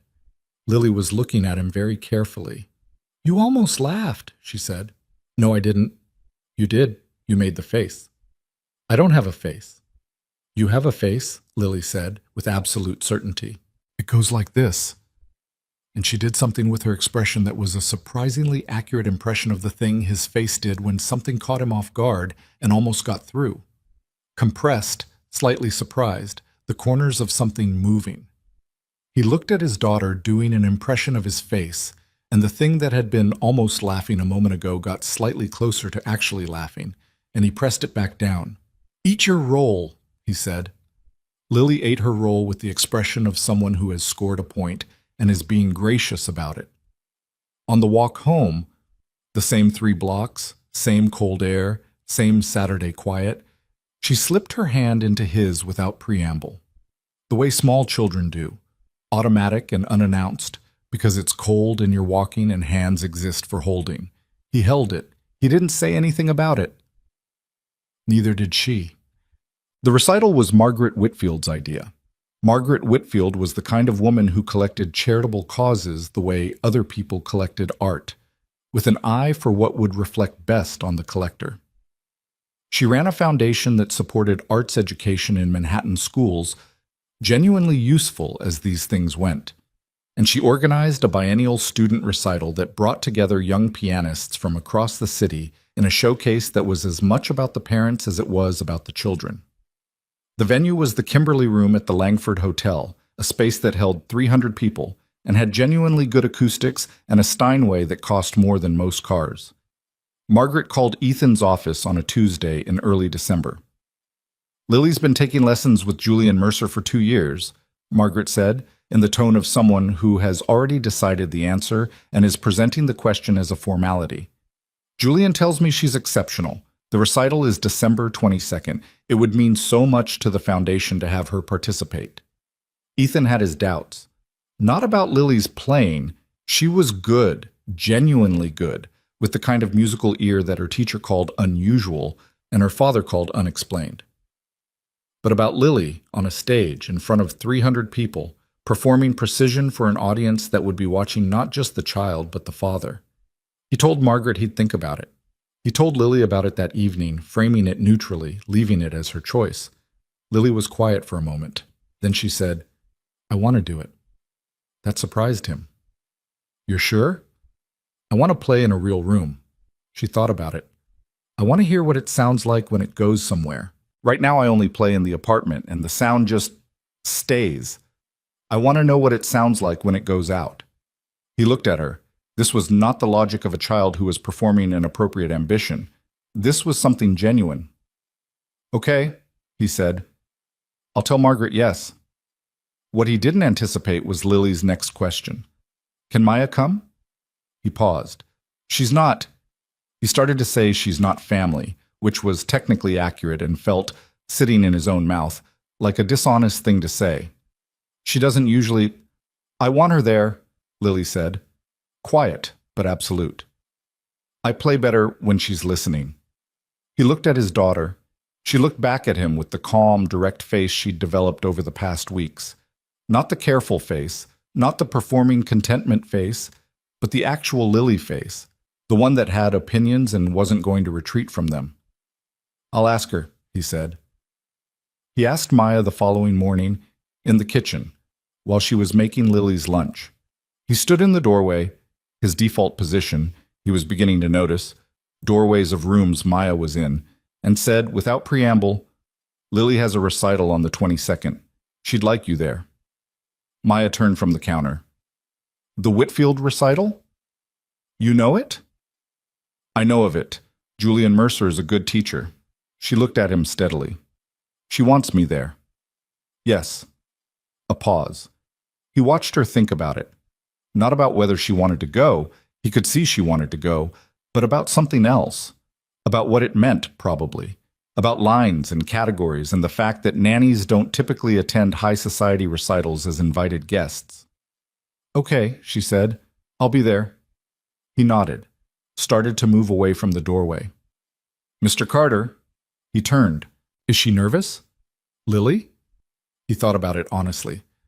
"I don't think so. She seems decided." Something crossed Maya's face. "Good," she said, quietly and with a warmth in it that she wasn't directing at him exactly, but that he was standing close enough to feel anyway. He went back to his study. He sat at his desk. He moved 3 things on his calendar to accommodate the 22nd. The 2 weeks between the announcement of the recital and the night of it were the most alive the Carter apartment had been in 12 years, and nobody stated that out loud, but everyone understood it. Julian Mercer arrived twice a week for extended sessions now, and the music room was occupied for 3 hours at a stretch, and from anywhere in the apartment you could hear Lily practicing. The assigned piece, which was a Clementi sonatina that Julian had selected for its technical demands and its reputation among the Whitfield recital crowd, a perfectly respectable choice, a piece that would demonstrate skill and preparation and everything an audience expected. But sometimes, in the evenings, after Julian was gone, Lily played something else. Ethan heard it for the first time on a Wednesday night, late, when he was coming out for water at 11, and the apartment should have been silent. Instead, from the music room, came something that was not the Clementi, something low and wandering and jazz-adjacent, pieced together by ear, still imperfect, but more formed than it had been on that Saturday weeks ago when Lily had played it and caught herself and stopped. Now she didn't stop. He stood in the hallway and listened. It wasn't technically accomplished. There were wrong notes, and rhythm was approximate at best. But there was something in it that the Clementi, technically correct as it was, didn't have. Something that was actually Lily, playing the thing she wanted to play, the song she'd heard from a kitchen radio and couldn't let go of. He stood in the hallway and listened until she stopped, and then he went and got his water and went to bed. The next morning, he didn't mention it. But at breakfast, they'd started having breakfast together on weekdays, another small thing that had accumulated into a habit. He said, "What is that piece? The one you play in the evenings?" Lily looked up from her yogurt. Something cautious crossed her face. "You heard that?" "Sound travels in this apartment." She considered him, decided. "I don't know what it's called. Maya is trying to find it. She says she'll recognize it if she hears it. We've been going through things on her phone." "What does it sound like to you?" Lily thought about this seriously. "Like something that doesn't care if anyone is listening," she said. "Like it would sound the same in an empty room." He drank his coffee. "That's a good thing," he said. Lily looked at him with the careful attention she brought to any unexpected thing he said. Then she went back to her yogurt. The night of the 22nd was cold and clear, the kind of December night in Manhattan where the city looks sharp-edged and the lights cut across the dark like they mean it. The Langford Hotel blazed at its entrance, a small crowd moving through the doors in good coats, and the lobby smelled of the forced warm air of large buildings and winter perfume, and something that was the general smell of people who had the money to be here. Ethan arrived with Lily at 7:15. He'd planned to arrive at 7:30, but Lily had been ready at 6:50, sitting on the couch in her dress. Dark green, her choice, not what his stylist had pulled for the occasion, with her hands in her lap and her back straight. And there was no reason to make her wait. She wasn't nervous. She was ready. Those were different things. Maya was already in the lobby when they arrived. She'd come on her own, her choice. She'd declined the offer of the car, which Ethan had offered because it was the logistically sensible thing, he told himself, and not because he'd wanted to offer it. She was wearing a dark red dress he hadn't seen before, her hair down, and she looked like herself, say, not like she was trying to disappear into the room and not like she was trying to occupy more of it than she owned. Just herself, in a room that wasn't her usual room, standing the way she always stood. Lily saw her first and crossed the lobby at a pace that was just short of running. "You're here," Lily said. "I said I would be," Maya said. She looked Lily over, the green dress, the braids redone for the occasion, the composed face. "You look like someone who's ready." "I am," Lily said.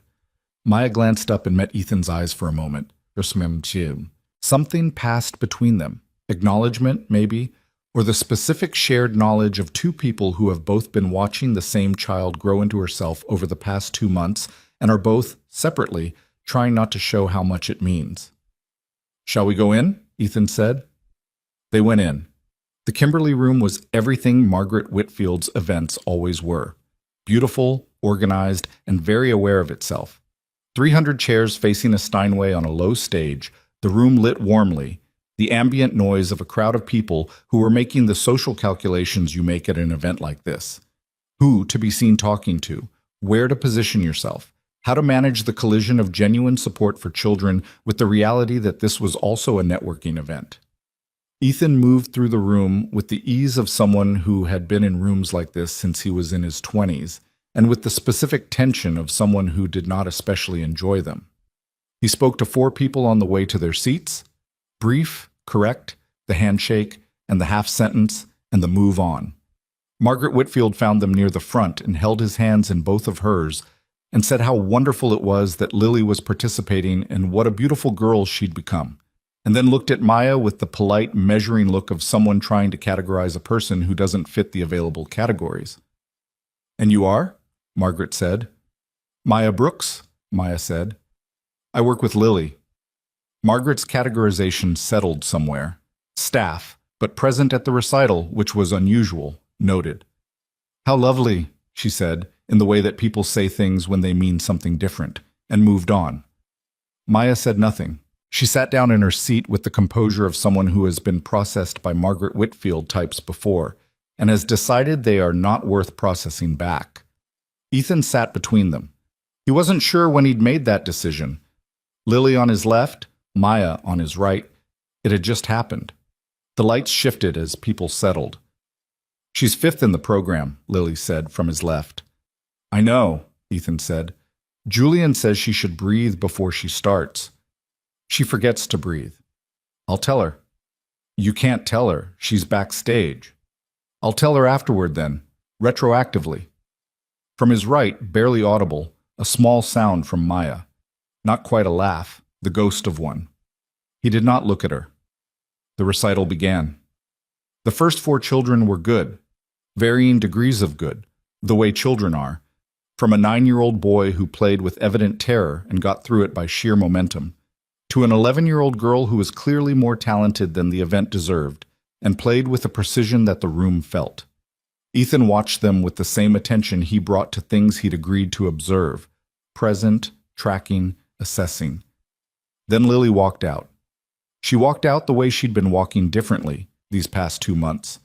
Not the careful, managed walk of a child performing her best self, but actually walking, actually present in her body, her green dress, and her redone braids, and her face that was not performing composure, but actually had it, the real thing, which is different, and which the room could feel. She sat at the Steinway. She adjusted the bench, Julian's instruction, and then she sat still for a moment, a breath, which she remembered. And then she placed her hands. She played the Clementi beautifully. That was the thing. She played it well. Technically secure, musically intelligent, the phrasing her own, and not just imitated from recordings. The room was attentive in the particular way that rooms are when a child is playing something they genuinely understand rather than executing something they've been instructed to execute. Margaret Whitfield in the second row had the expression of someone whose investment in a thing is being validated. Ethan watched his daughter play.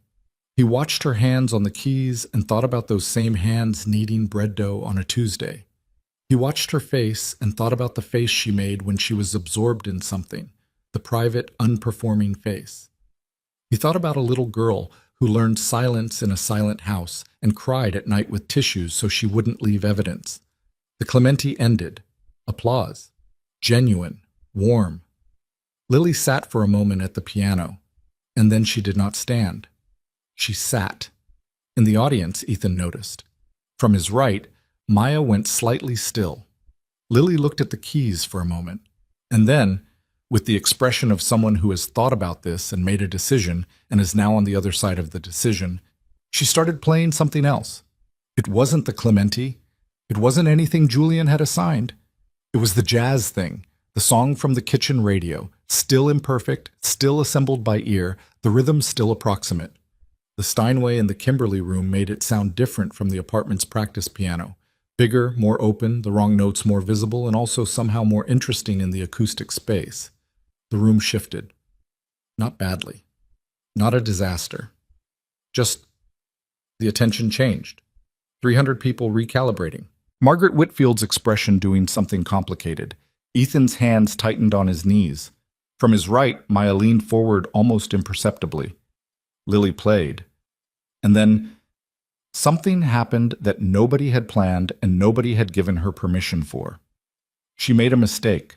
A genuine one, not just an approximate note, but a genuinely wrong note, and she knew it, and she stopped for exactly half a second, and then she looked up at the audience for the first time, actually looked at them, actually looked out from behind the piano, and she played the wrong note again, deliberately. Then she played it a third time, and then she built something around it, and it became not correct, not what any teacher would have approved, but something, a small improvisation, a child deciding what to do with a mistake and choosing to turn it into a thing. She almost smiled, caught herself, almost smiled again. And in the audience, a man who had not laughed, not a real uncontrollable laugh, the kind that comes from the gut, not the polite social laugh, in 12 years felt something happen in his chest. From the stage, Lily's eyes found her father. He didn't plan what happened next.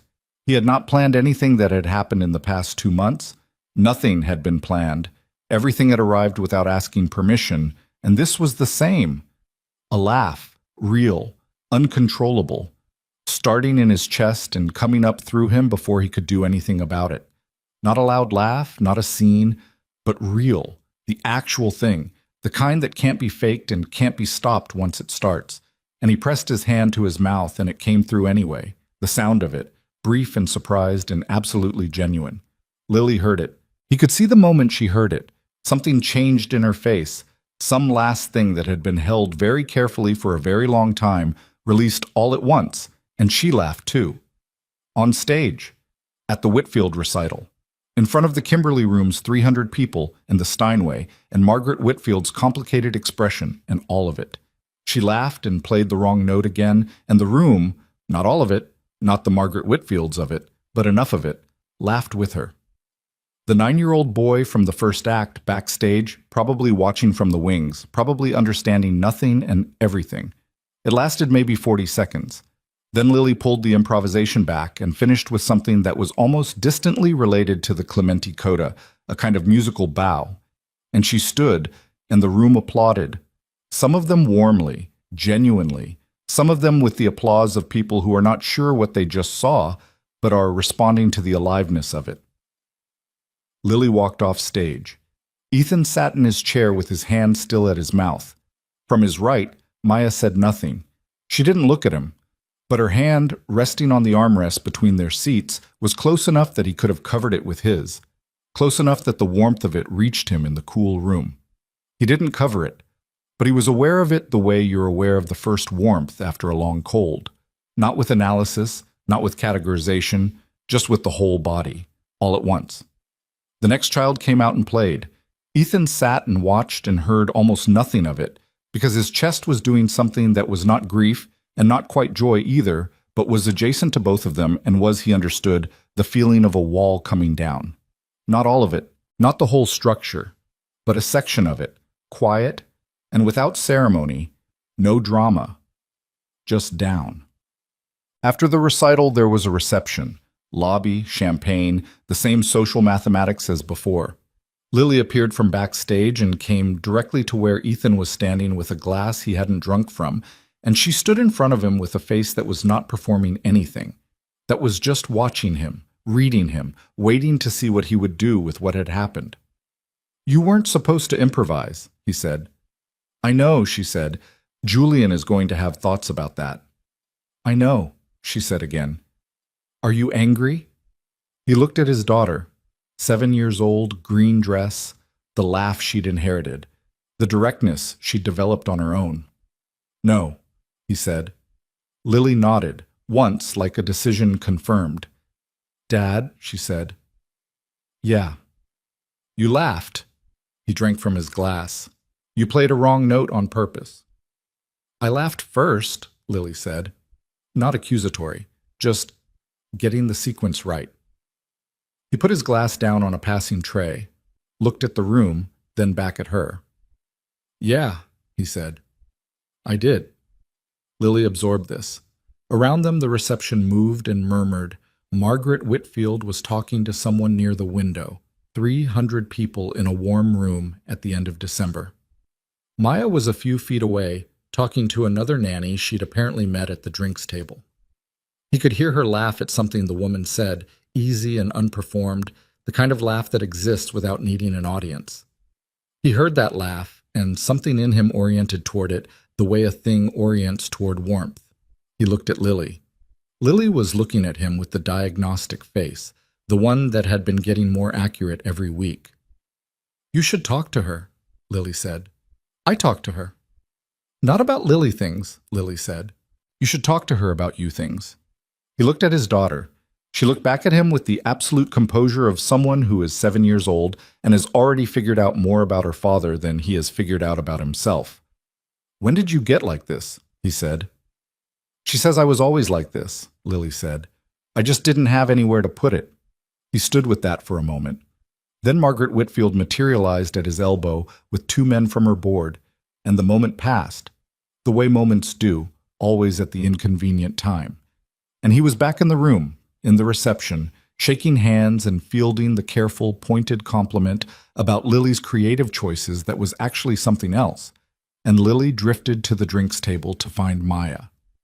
He watched them from across the room, Maya crouching down to Lily's level, finally, on her own terms, saying something that made Lily tuck her chin in that way she did when she was trying not to look pleased with herself.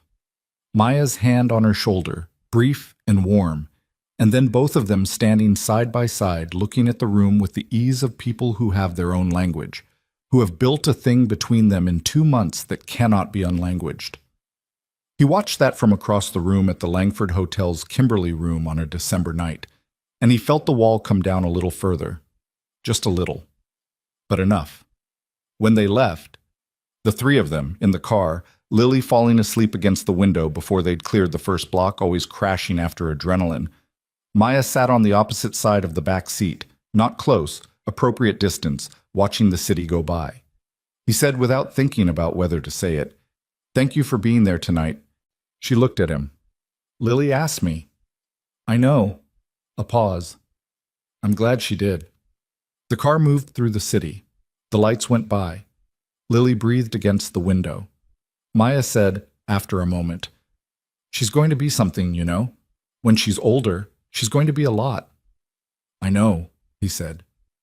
"She got that from somewhere." He looked at the window. "She got it from her mother," he said, "and she figured out the rest herself." He paused. "Maybe she had help." Maya said nothing, but in the dark of the car, with the city going by and Lily asleep against the glass, he heard the small breath she took. He looked at the lights. He did not look at her, but he was aware, the whole body, all at once, of every inch of distance between them. And for the first time in 12 years, that awareness felt less like a warning and more like a compass. The laugh was in the room before anyone could do anything about it. That was the problem with real things. They didn't announce themselves, didn't ask permission, didn't check whether the timing was convenient. Ethan's laugh at the Whitfield recital had lasted maybe 4 seconds. 4 seconds, in a room of 300 people, in front of Margaret Whitfield and her board and the assembled upper tier of Manhattan's charitable arts circuit. 4 seconds of something genuine that could not be unwitnessed. By Monday morning, 3 people had mentioned it to his assistant. By Tuesday, his phone had a message from his attorney, Franklin Reese. Not about legal matters, just a careful check-in, the kind that wasn't actually a check-in. And on Wednesday, his uncle called. Richard Carter was 67 years old and had been on the Carter Group's board of directors for 19 of those years. He'd helped Ethan build the company in the years after Claire's death. Or more accurately, he'd stood in rooms while Ethan built it, positioned himself close enough to the engine that people assumed he was part of the machinery. He called Ethan's personal number at 8 a.m., which was itself a signal, because Richard never used the personal number unless he wanted the conversation off the calendar. "I heard the recital went well," Richard said. He had the particular voice of men who have practiced warmth so long that it sounds almost real. "Lily played beautifully," Ethan said. "She did. Julian Mercer tells me she went off program." Ethan was at his desk. He set down his coffee. "She improvised." "In front of Margaret Whitfield's crowd." "Yes." A pause on Richard's end. The kind of pause that is itself a statement. People noticed Ethan. Margaret noticed. There's a way these things, when they get talked about. He let it hang. "You've worked very hard to build a particular perception. The stability of the household. The professionalism.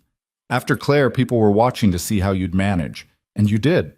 You managed beautifully." "Lily laughed on a stage," Ethan said. She's 7. And you laughed in the audience, Richard said, which is lovely, of course, but there's been talk about the circumstances. The new nanny, a woman with no credentials to speak of, no references from families in our circles, showing up at a high-profile event as a guest. She was invited. By Lily. Still an invitation.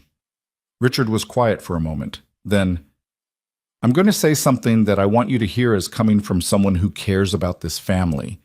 The stability you've built, for Lily, for the company, for the trust perception, it rests on certain things being consistent. People need to see Ethan Carter as someone who has his house in order, literally and figuratively. A beat. A woman from Brooklyn who makes apple bread and takes your daughter to public libraries is a liability to that perception. The silence on Ethan's end was long enough that Richard said, "Ethan." "I heard you," Ethan said. "I'm not asking you to be unkind. I'm asking you to be sensible." "I'll think about it," Ethan said, which meant the conversation was over. He hung up. He sat at his desk with his hands flat on the surface and looked at the wall. He sat there for 11 minutes. Then he picked up his phone and called his assistant and went back to work. He did not say anything to Maya, but he was, for the first time since she'd walked into his apartment 3 months ago, thinking about what it would mean if she left. He should have known that Richard calling was not the event, just the warning. The event was Harrison Polk. Harrison Polk was 61, a senior partner at Whitmore and Polk, the law firm that had managed Carter Group's legal affairs for 8 years. He had a face like a closed door and a manner that was always precise and never warm, and a habit of requesting meetings that weren't on the schedule, which he did on a Thursday afternoon 3 days after the recital. He came to the office, not the penthouse, the actual Carter Group headquarters in Midtown, and he sat across from Ethan in the conference room with a leather portfolio that he did not open and said, in the tone of a man delivering a weather report, "There is a clause in the management trust your father established that gives the board the right to review leadership fitness under circumstances of, let's call it lifestyle instability. The clause has never been invoked. Nobody has ever wanted to invoke it, but it exists." Ethan looked at him. "You came here to tell me about a clause that has never been invoked." "I came here to tell you that 3 board members contacted my office this week." Harrison put his hands flat on the table. "I want to be very clear. I am your attorney. My job is to protect your interests. What I'm telling you is that there are people on your board who are looking for leverage, and they have found what they believe is a viable entry point. A nanny. A woman with no pedigree, no references from comparable households, who attended a high society event as a family guest, and who has, according to 2 people who were at the recital, been seen leaving your building on a Saturday morning alongside you and your daughter." Harrison's voice didn't change inflection at any point during that sentence, which was somehow worse than if it had. They're framing it as a question of judgment. Ethan was very still. What they're framing is a personal life. Your personal life has been notably absent for 12 years, which the board found reassuring. Its reappearance, Harrison chose his next word carefully, unsettles certain arrangements. Which arrangements? The kind that depend on you remaining exactly as you have been. He paused. There's an acquisition coming. Jersey City property, significant investment. The board needs to vote in February. There are members who would be very comfortable with a distracted chairman going into that vote. Ethan looked at his attorney for a long moment. Harrison looked back with the steady, neutral expression of a man who delivers information and leaves decisions to other people. "Is there legal exposure?" Ethan asked. "If they invoke the clause, there's a process. It would be visible. Messy. The press would have it within 48 hours. A pause. But the clause requires a 2/3 vote to initiate. Right now they don't have it. They're looking for more grounds." "More grounds." "They're watching," Harrison said simply. "Whatever is changing in your household, they want to see if it continues." He stood, picked up his portfolio. "I'm not advising you on your personal life, Ethan. I'm advising you on your board." He moved toward the door. "Those are, unfortunately, sometimes the same thing." He left. Ethan sat in the empty conference room for a while. He thought about Richard's phone call. He thought about the board and the February vote, and the Jersey City acquisition, and the 12 years he'd spent building something that was now, apparently, contingent on him continuing to be the same person he'd been when he built it. The frozen, controlled, emotionally evacuated version that the board had found so reassuringly stable. He thought about Lily on a stage, laughing. He thought about 4 seconds of something real, and he thought about what it was going to cost. Mac. He said nothing to Maya for 4 days. That was its own decision. Not a clean one, not a good one, but a decision. He told himself he was thinking. He was actually avoiding, which he recognized and filed under thinking, because the alternative was looking at what he was actually doing, which was standing at the edge of something and trying to decide whether to step back. Maya, who noticed things, noticed. She didn't say anything about it directly. That was not how she operated. But on the Friday after Harrison Polk's visit, when Ethan came into the kitchen in the morning and she said good morning and he gave the clipped, efficient response that he'd been giving before she arrived 3 months ago, she looked at him for a fraction of a second too long. Just a fraction. Then she went back to making Lily's lunch. Lily noticed too, in her own way. The breakfast table on Friday was quieter than it had been, not the old silence, which had been total and structural, but the specific charged silence of a room where someone is not saying something they're thinking. Lily ate her yogurt and read 3 pages of her book, and when she was done, she said, to no one in particular, "Is everything okay?" "Everything's fine," Ethan said. Lily looked at him with the diagnostic face, then at Maya's back. Then she closed her book and took her bowl to the sink, which was a thing she'd started doing in the past month without being asked. "Okay," she said, in the tone of someone who does not believe something is okay, but has decided not to fight about it right now. She went to get her school bag. The kitchen was quiet. Maya put the lid on the lunch container. Ethan drank his coffee. "You don't have to say anything," Maya said, not looking at him. Her voice was level, not cold, just steady, the way she always was. "But whatever it is, it's in the room. So," he set his coffee cup down. "There's nothing..." "Ethan." It was the first time she'd used his name without the Mr. Carter, and it landed differently than he'd anticipated. That one syllable, his name in her voice. No professional distance in it. He looked at her. She'd turned around now, leaning against the counter with her arms crossed, not defensively. She crossed her arms the way practical people do when they're having a conversation they want to stay clear-headed for. "Something happened," he said. "Yes," she said. "I can see that. It's board politics. It's..." He stopped, tried a different angle. "There are people in my company who watch my life for ammunition. It's something I've managed for years by not giving them anything to look at." Maya's face was careful and attentive and gave nothing back. "The recital was visible," he said. "The way things have been.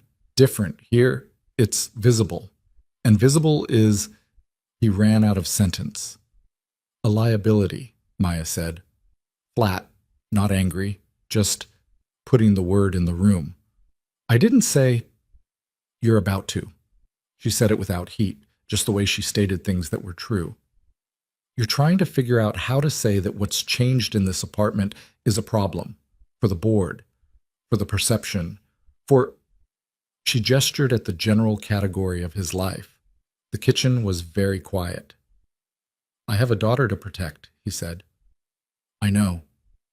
The trust, the company. If the board invokes a fitness clause, it's public. It's the press. It puts Lily in the center of..." "I understand," Maya said. Still level, still steady. Something had gone behind her eyes, though. Something had moved back from the surface. "I'm not..." He stopped. Started again. "I'm not saying any of this is your fault." "No," she said. "I know you're not." A pause. "I know exactly what you're saying." He looked at her. She looked back at him, and he could see the thing she was deciding. Not whether to fight him, not whether to argue, but whether to tell him something or keep it. She uncrossed her arms, turned back to the counter and picked up the lunch container. "My grandmother's surgery is in 2 weeks," she said to the counter. "I have enough money now, mostly. I'm about 4,000 short, but there's a payment plan." She paused. "I've been doing the math every night for 3 months. It's going to work out." He said nothing. Waited. I'm telling you that, she said, because I want you to know that what I've done here, what Lily and I have, I didn't do it because I needed the money to stay. I did it because she needed it. She turned around one more time, looked at him directly, and because I wanted to. And I need you to know that before whatever conversation comes next. He stood with that. Maya, don't, she said, quietly, not unkindly. Don't say something careful right now. I'd rather you just say what you actually need to say. He looked at the woman who had walked into his apartment 3 months ago with a broken bag strap and tired eyes, and had done something to the air quality of his entire life without announcing it or asking for credit. He looked at her, and he knew what he needed to say, and he knew what was going to happen when he said it, and he said it anyway. I need to think about whether this arrangement is still workable, he said, given the circumstances. The word arrangement sat in the room like something that had been dropped. Maya looked at him for a long moment. Okay, she said, very quiet. That's honest. Thank you for that. She picked up Lily's lunch bag. I'll finish the week, she said, and then we can decide. She walked out of the kitchen. He stood alone in the room for a while after she left. The espresso machine was still running. The smell of coffee and whatever she'd been making for Lily's lunch was in the air. He stood there and felt the specific, particular weight of having done the right thing for his daughter and his company and every practical obligation he had, and having felt like he'd done something completely wrong while doing it. He went back to his study. He did not get any work done that morning. Busser. Lily found out on a Saturday. Not from Maya, not from Ethan. From the apartment itself, which changed again. The way it had changed when Maya arrived and was now changing in the opposite direction, the air tightening back toward what it had been. Lily felt it the way children feel things, through the body first, before the mind has language for it. Saturday breakfast was just the two of them. Maya didn't work Saturdays usually, but something about the quality of the morning told Lily that the absence was different this time. She ate her toast and watched her father not eat his and finally said, Are we going to Pietro's? Not today, Ethan said. Lily set down her toast. Why? I have work. You moved the Saturday calls. He looked at her. I moved them back. Lily said nothing. She looked at her toast, then at her father. Something was moving across her face, not the careful management of expression she'd learned in this apartment, but the actual feelings, which she'd been letting be visible for the past 3 months and which were visible now, confusion, and underneath it the particular fear of a child who has had good things taken away before and recognizes the early signs. Is Maya coming on Monday? She asked. A pause. Not long, but Lily caught it. We're figuring out the schedule, Ethan said. Dad? Lily, is Maya coming on Monday? Not a question anymore. The direct thing, the Lily thing, that had developed under Maya's particular influence. The refusal to let a sideways answer substitute for a straight one. Ethan put down his coffee. He looked at his daughter. He was, he realized, terrified of this conversation. Not in the way he was usually afraid of things, which was structural, managerial, based on risk assessment. This was the other kind, the kind that comes from knowing you are about to do damage to someone you love and not being able to find the version of it that doesn't cause damage. Some things have come up, he said. With the company, with people who watch this household and make judgments about it. Lily stared at him. And having changes in the household, visible changes, gives people leverage over... You're sending Maya away, Lily said. I'm evaluating. You're sending her away because of the recital. Her voice had gone flat. Not cold.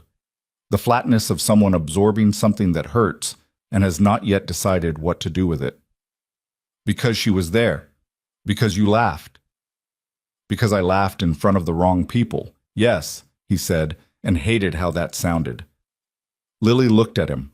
The full look. And in that look he could see her.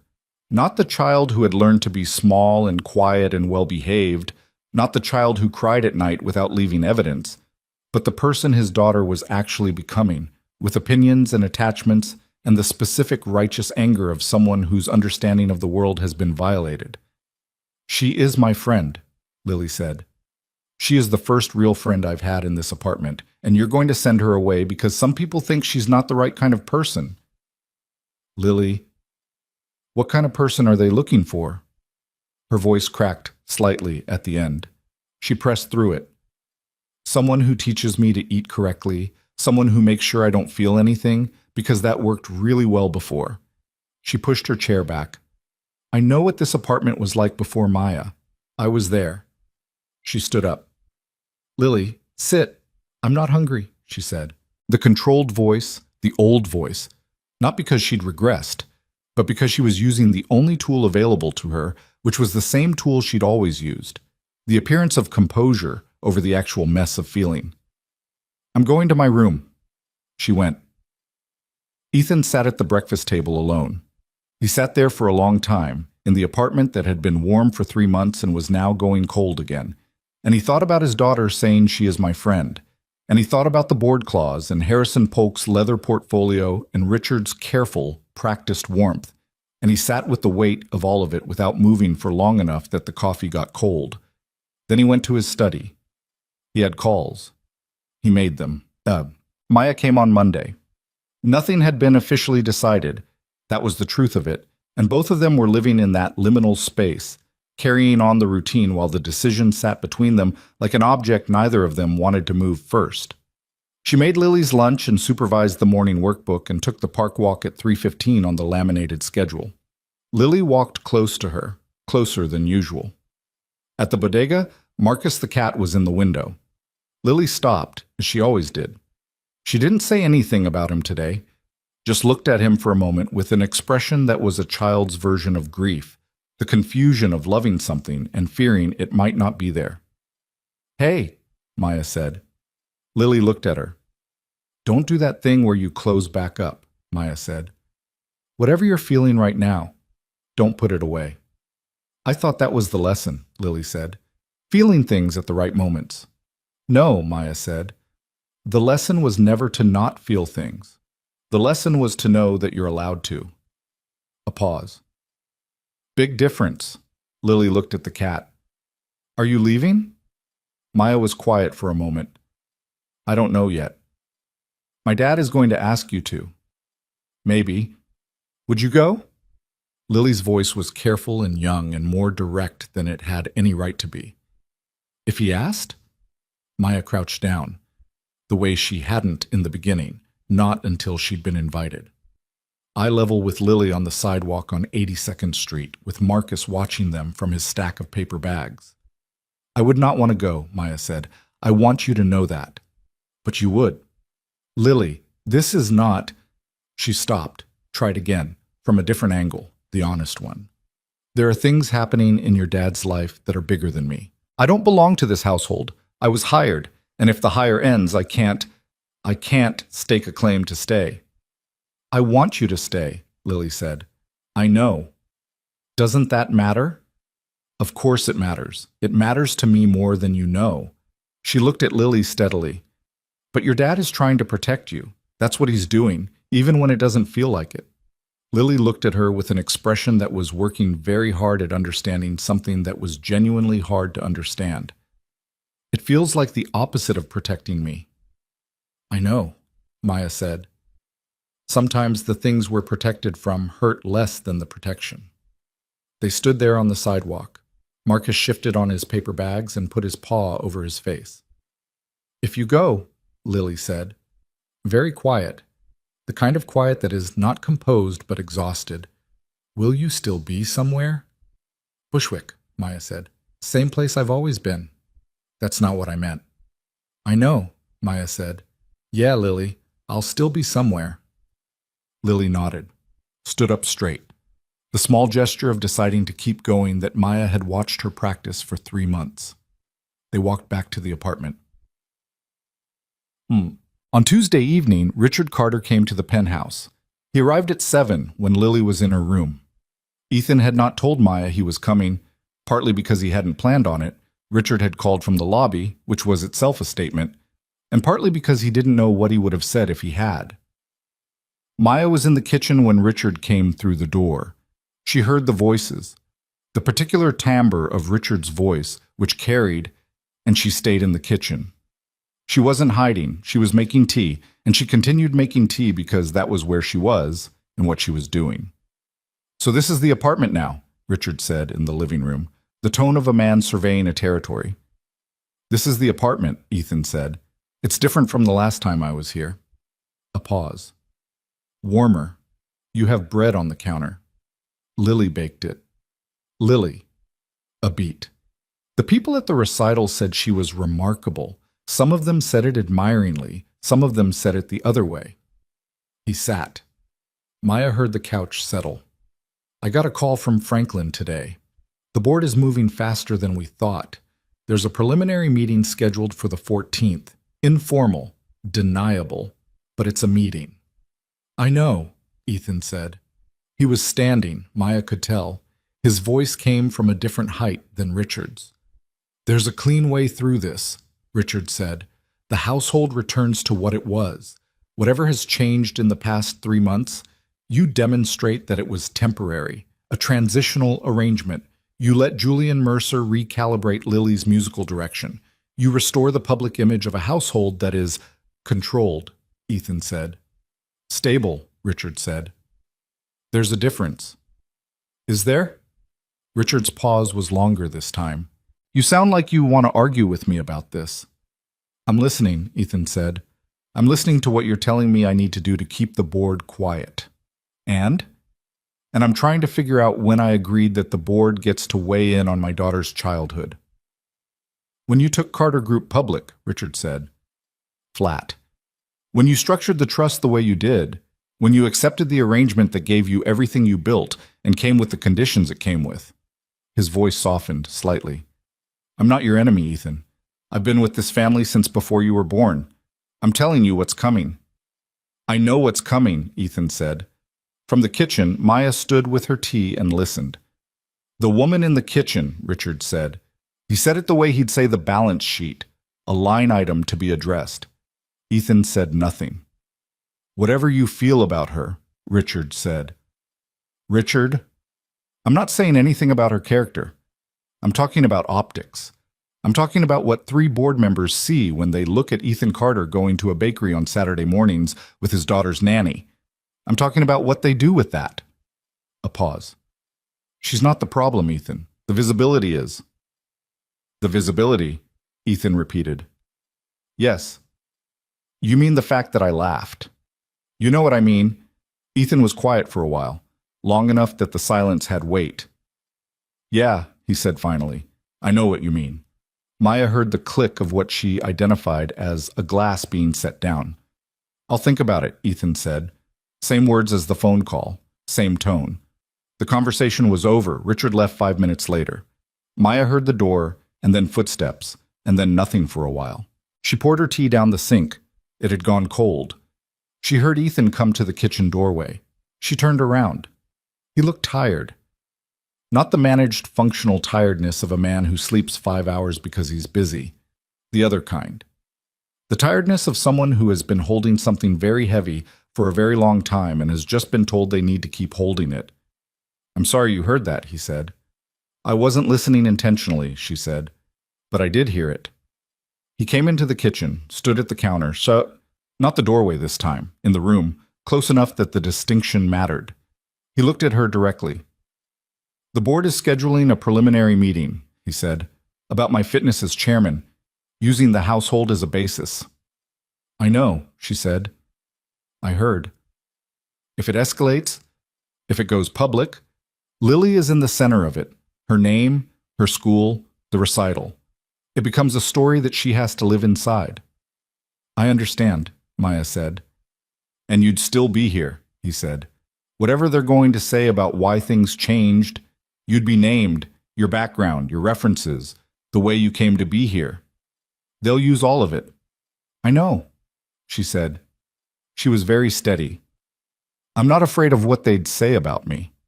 "I know you're not," he said.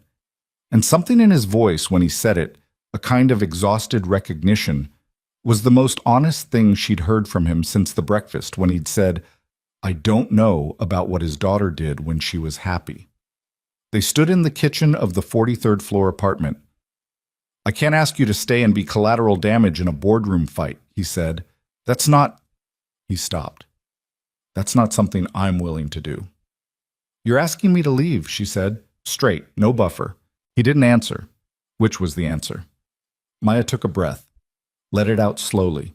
She thought about her grandmother's surgery, scheduled for the 2nd of January. She thought about Lily's face on the sidewalk saying, "Will you still be somewhere?" She thought about a man who had stood in his own hallway watching his daughter eat a piece of bread like it was the most important thing he'd ever seen and hadn't known what to do with that. She thought about being practical, which she had always been because life had required it. I'll finish the week, she said. Exactly what she'd said before, in this same kitchen. Maya, that's what makes sense, she said. I'll finish the week. Lily and we can say goodbye properly. That matters. He looked at her. Something moved across his face that he didn't stop fast enough. Something that was regret, and something that was something else. Something she chose not to name right now because naming it would make the kitchen smaller, and she needed the space to breathe. Friday, he said. Friday, she agreed. She picked up her coat from the back of the chair.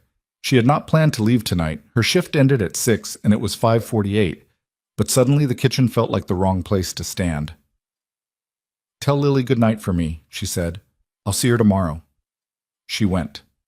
He stood in the kitchen alone. He stood in the kitchen the same way he'd stood in the hallway and the same way he'd sat at the breakfast table Saturday morning, which was the way a man stands when he knows he's made a decision he cannot fully believe in, performing conviction while something underneath it refuses to be convinced. The bread Lily had baked was on the counter, slightly lopsided, denser than ideal. He'd meant to eat a piece of it with his evening coffee, and he'd forgotten. He stood and looked at it. He did not eat it. Chummed. The last 3 days of that week had a specific quality that nobody in the apartment acknowledged directly. Mrs. Dalton knew. She knew everything, and she moved through her tasks with a particular kind of quiet that was her form of protest. Not saying anything, doing everything, keeping the household running with a precision that was also, if you looked at it from a certain angle, a reproach. Lily knew. She had known since Saturday. She moved through her days with a composure that was not the old composure, not the managing, minimizing, sound doesn't travel if I'm very still composure. This was different. This was the composure of a child who has decided to feel something and not run from it, which is a much harder thing than the other kind. She and Maya baked bread on Wednesday. Lily's technique had improved significantly from the first time. She found the tension in the dough now without being shown. Her hands had learned the thing that hands learn when you repeat them enough. They baked the bread and let it cool on the rack and ate it at the kitchen counter and didn't talk about Friday. They went to the library on Thursday. Lily returned the astronomy book. She'd finished it weeks ago. She was returning it because it was overdue. And she got 3 more books, and she got one that she put directly in her bag without showing it to Maya, which Maya didn't ask about. At the bodega, Marcus was in the window. Lily stopped, looked at him. He doesn't know, Lily said. No, Maya said. Animals don't know when something's ending. People don't always either, Maya said. It doesn't mean it's not ending. Lily was quiet. That's a sad thing to say. It's a true thing. Sometimes they're the same. Lily reached into her coat pocket. She'd been carrying a cat treat since Monday. Maya had given her a handful from the same supply she'd been carrying before. She held it up to the window glass, which was an ineffective delivery mechanism since Marcus was inside and she was out. But Marcus looked at the treat through the glass with his serious, dignified face and then looked at Lily as if to acknowledge the sentiment, even if the logistics were impossible. Next person who has this route, Lily said to Marcus, I'll tell them about you. She put the treat back in her pocket. On Friday morning, Maya arrived at 8 and made Lily's lunch, and they did the morning routine, and in the afternoon they sat in the living room. Not the kitchen, the living room, which Lily had started using in the past month, spreading her books and her puzzles across the coffee table in a way that would have been unthinkable 4 months ago. And Lily read while Maya sat nearby. At 5 o'clock, Lily looked up from her book. I don't want to do a big goodbye, she said. I hate those. They always feel like the wrong shape. Okay, Maya said. I just want to... She thought about it. I want to say that you changed things here, and I know it wasn't your job to do that. You were just supposed to follow the schedule. Lily, I'm not finished, Lily said with dignity. I want to say that I learned things from you that I'm going to keep. Even when it gets quiet again, I'm going to remember what loud feels like. Maya looked at this child. 7 years old, with her astronomical seriousness and her inherited laugh and her drawings hidden under a mattress and her hands that had learned to find the tension in bread dough and her voice that was finally starting to sound like hers. She crossed the room and she hugged her. Not the careful, appropriate hug, the real one. Lily hugged back with both arms, her face pressed into Maya's shoulder, and neither of them talked for a minute. Then Lily let go, straightened, adjusted her braids. You can go, she said, very dignified, only slightly wrecked. Maya stood up, picked up her bag, the one with the safety pin, which had been replaced by a proper clasp sometime in November, a thing Mrs. Dalton had done without comment. She put her coat on. Bushwick, she said. Same place. I know, Lily said. Maya walked down the hallway. She passed the study door, which was closed. She stood in front of it for a moment. She could hear the specific quiet of someone sitting very still on the other side of a wall. And that was a specific quiet she knew now. She'd learned it over 3 months. It was the sound of Ethan Carter trying to hold something together. She put her hand on the door, flat, for a moment, against the wood. Then she took her hand away. She went to the elevator. She rode down 43 floors and walked through the lobby and out through the revolving door onto the sidewalk, where the January cold hit her all at once. She walked to the subway. She did not look back. Behind her, in the 43rd floor apartment, a little girl sat in the living room with a book she wasn't reading, and a housekeeper wiped a counter that was already clean, and a man sat in his study with his hands flat on his desk, in the silence that he had built and maintained for 12 years, and which had, briefly, been replaced by something else. The silence came back. But it was not the same silence. It was the kind that knows what it's missing. And in the space between what had been and what now wasn't, Ethan Carter sat very still and felt something that he had no name for. Something that was not grief exactly, though it borrowed grief's vocabulary. It was the feeling of a door closing on a room you hadn't realized was warm until you were on the wrong side of it. The first week without Maya was the quietest the apartment had been since before she arrived. Not peaceful quiet. The other kind. The kind with teeth. Mrs. Dalton moved through her routines with a precision that had developed a new quality. Deliberate, almost aggressive in its correctness, as if by performing every task perfectly she could lodge a complaint that didn't require words. She ironed things that didn't need ironing. She reorganized the pantry. She said good morning to Ethan every day and good evening when she left and nothing in between unless directly addressed, which was technically her job and somehow felt like a verdict. Lily went back to her schedule. That was the thing that Ethan noticed first. Not that she was sad, though she was, but that she went back. Back to the careful posture and the precise meals and the workbook completed before anyone could ask her to complete it. She brought his coffee every morning, same as always. She said fine when he asked how her day was. She played her assigned pieces on the piano with technical correctness, and then stopped and closed the fallboard and went to her room. She didn't play the jazz thing anymore. Not where anyone could hear it. Ethan noticed all of this. He filed it under adjustment period, which was a thing his mind produced as a category the same way it produced all its defensive categories. Quickly, efficiently, without examining what the category was actually protecting him from examining. But adjustment periods have a duration, and this one was running long. By the second week, he was sleeping badly. Not dramatically. No nightmares, nothing cinematic. Just the ordinary insomnia of a person whose mind refuses to turn off at the times it's supposed to. He'd lie in the dark and think about the board meeting on the 14th, which he'd attended and which had been, as Harrison Polk predicted, inconclusive, informational.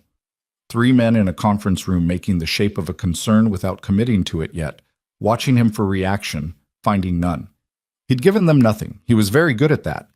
He'd driven home from Midtown afterward and come into the apartment and past the kitchen, and there was no smell of anything in it, just the clean, neutral air of a room that was used for function and not for anything else. He stood in the kitchen for a while that evening.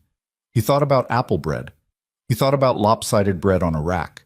He thought about a little girl with flour on her face who laughed because she couldn't help it, and a man in a hallway who stood very still because he didn't know what else to do.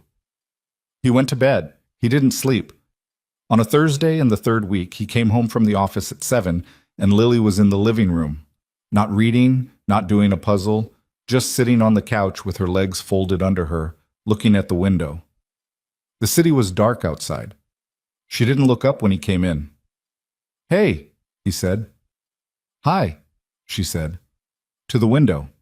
He came and sat on the other end of the couch that had books spread across it most evenings for the past 3 months. It was clear now, neat. They sat there together, the two of them, in the clean, quiet apartment above Manhattan. "How was your day?" he asked. "Fine," she said. He sat with that for a moment, looked at the window himself, the city lights going on across the dark. Lily. She looked at him. There were no tears on her face. She'd gotten better at the not leaving evidence thing, though for all the wrong reasons. But her eyes had a quality he recognized, because he'd seen it in the mirror often enough. The particular flatness of someone who has decided that feeling things loudly is not worth what it costs. He looked at his daughter and saw himself, and it was the most uncomfortable thing he'd experienced in the 3 weeks since Maya left, which was saying something. "I know things are—" He stopped. "Different," Lily said, flat. "Yes." "They were different before too," she said. "I remember what before was." "I know. I don't want to go back to before." She said it quietly and precisely, the way she said things that she'd thought about for a long time and had finally decided to say. "I know you think the before was better, safer, but I was really lonely, Dad. I don't think you knew that." He sat very still. "I didn't know how to tell you," she said. "I didn't have the words for it before. Maya helped me find the words." A pause. "She helped me find a lot of things." He looked at his daughter. "I know," he said. "Do you?" She looked at him now, the full look, the one that had been developing for months and was now fully formed, this 7-year-old's direct and devastating capacity to see a thing and say what it was. "Because I think you miss her too, and I think you're doing the same thing you always do, which is deciding that the feeling is the problem instead of the thing causing the feeling." The apartment was very quiet. He started to say "that's a lot," and stopped, because it was a lot, and it was also accurate, and he'd been the one who'd told her the difference between real answers and sufficient-sounding ones. "Maya taught me that," Lily said. "She said feelings aren't the problem. They're information." He looked at his hands. "She said—" Lily's voice caught slightly, and she pressed through it. "She said that sometimes people protect the people they love by taking away the things that are good for them, because they're afraid of what the good things cost. And she said that's not actually protection. That's just fear with a different name." Ethan sat on the couch in his quiet apartment. He sat with that for a while, long enough that Lily unfolded her legs and stretched them out in front of her and looked at the ceiling. "I miss her," Lily said, to the ceiling. Simple, not dramatic, just true. "I know," he said. "Do you miss her?" He didn't answer immediately. He sat with the question the way he'd been sitting with it for 3 weeks, which was with the specific discomfort of a person who knows the answer and has been deciding whether the answer is actionable. "Yes," he said. Lily looked at him. "Yeah," he said again. "I miss her." Lily was quiet for a moment. Then she said, with the pragmatic energy of someone who has identified a problem and would like to move to the solution phase. "So, what are you going to do about it?" He looked at his daughter. "I don't know," he said. "That's not an answer." "No," he said. "It's not." She looked at him a moment longer. Then she unfolded herself from the couch and stood up. "I'm going to go read," she said. "You should think about it." She went down the hallway. He sat on the couch alone. He thought about it. Possible. The thing that broke it open was not dramatic. It was not a boardroom confrontation or a legal ultimatum or a call from Richard that pushed him to the edge of something. It was smaller than that. It was almost embarrassing in its smallness, given everything that had led up to it. It was Saturday morning. He woke at 6:15 and the apartment was quiet. He got dressed. He went to the kitchen and made coffee. And then he stood at the counter with his coffee and he looked at the window, and outside the window was a January morning in Manhattan. Gray, cold, the city moving at its weekend pace, slower than the week. And he thought, Pietro's is open. That was it. That was the whole thought. Pietro's is open on Saturday mornings, and they'll have something on the special board that he won't have decided on yet because Pietro decides those things the morning of. And there's an espresso machine behind that counter that makes the real thing. And there's a counter where you can sit, and there's a newspaper man who reads actual paper. And 3 blocks away there is a red door. He put down his coffee. He went and knocked on Lily's door. She opened it in her pajamas, hair loose, looking like a child rather than a managed version of one. Because it was Saturday morning and no one had told her to be anything yet. "Get dressed," he said. "We're going to Pietro's." She looked at him. "Don't make a thing of it," he said. "Just get dressed." She got dressed in under 6 minutes, which was a record that neither of them mentioned. They went to Pietro's. Pietro looked at them over the counter. The two of them, same as they'd been coming for weeks. The tall man and the small girl, and said nothing, just brought coffee and cocoa and the morning special, which was a ricotta pastry that Lily assessed with serious attention and then declared acceptable. They ate. Lily read. Ethan drank 2 espressos. After the second espresso, he said, without looking away from his cup, "Do you know her address?" Lily looked up from her book. "In Bushwick," he said. "Did she ever tell you the address?" Lily's face did something complicated. She was trying not to show what she was feeling about this question, and she was not entirely succeeding. "She mentioned the cross streets once," she said carefully. "Myrtle and Knickerbocker. She said it was above a laundromat." He turned his cup in his hands. "Okay," he said. Lily went back to her book with the focused intensity of someone who is very carefully not reacting to something. They finished and walked home. At the building entrance, Lily said, without looking at him, eyes forward, "The surgery was January 2nd. He looked at her. "How do you know about that?" "I listen," she said. "It's a thing people do." A pause. "It's the 2nd today. So if the surgery was scheduled, it's happening today," he said. "Or already happened," Lily said, "depending on what time." He stood on the sidewalk. He thought about Maya in a hospital waiting room or a cab on the way to one, and her grandmother, and the $43,000, and the $4,000 she'd been short, and the payment plan she'd arranged.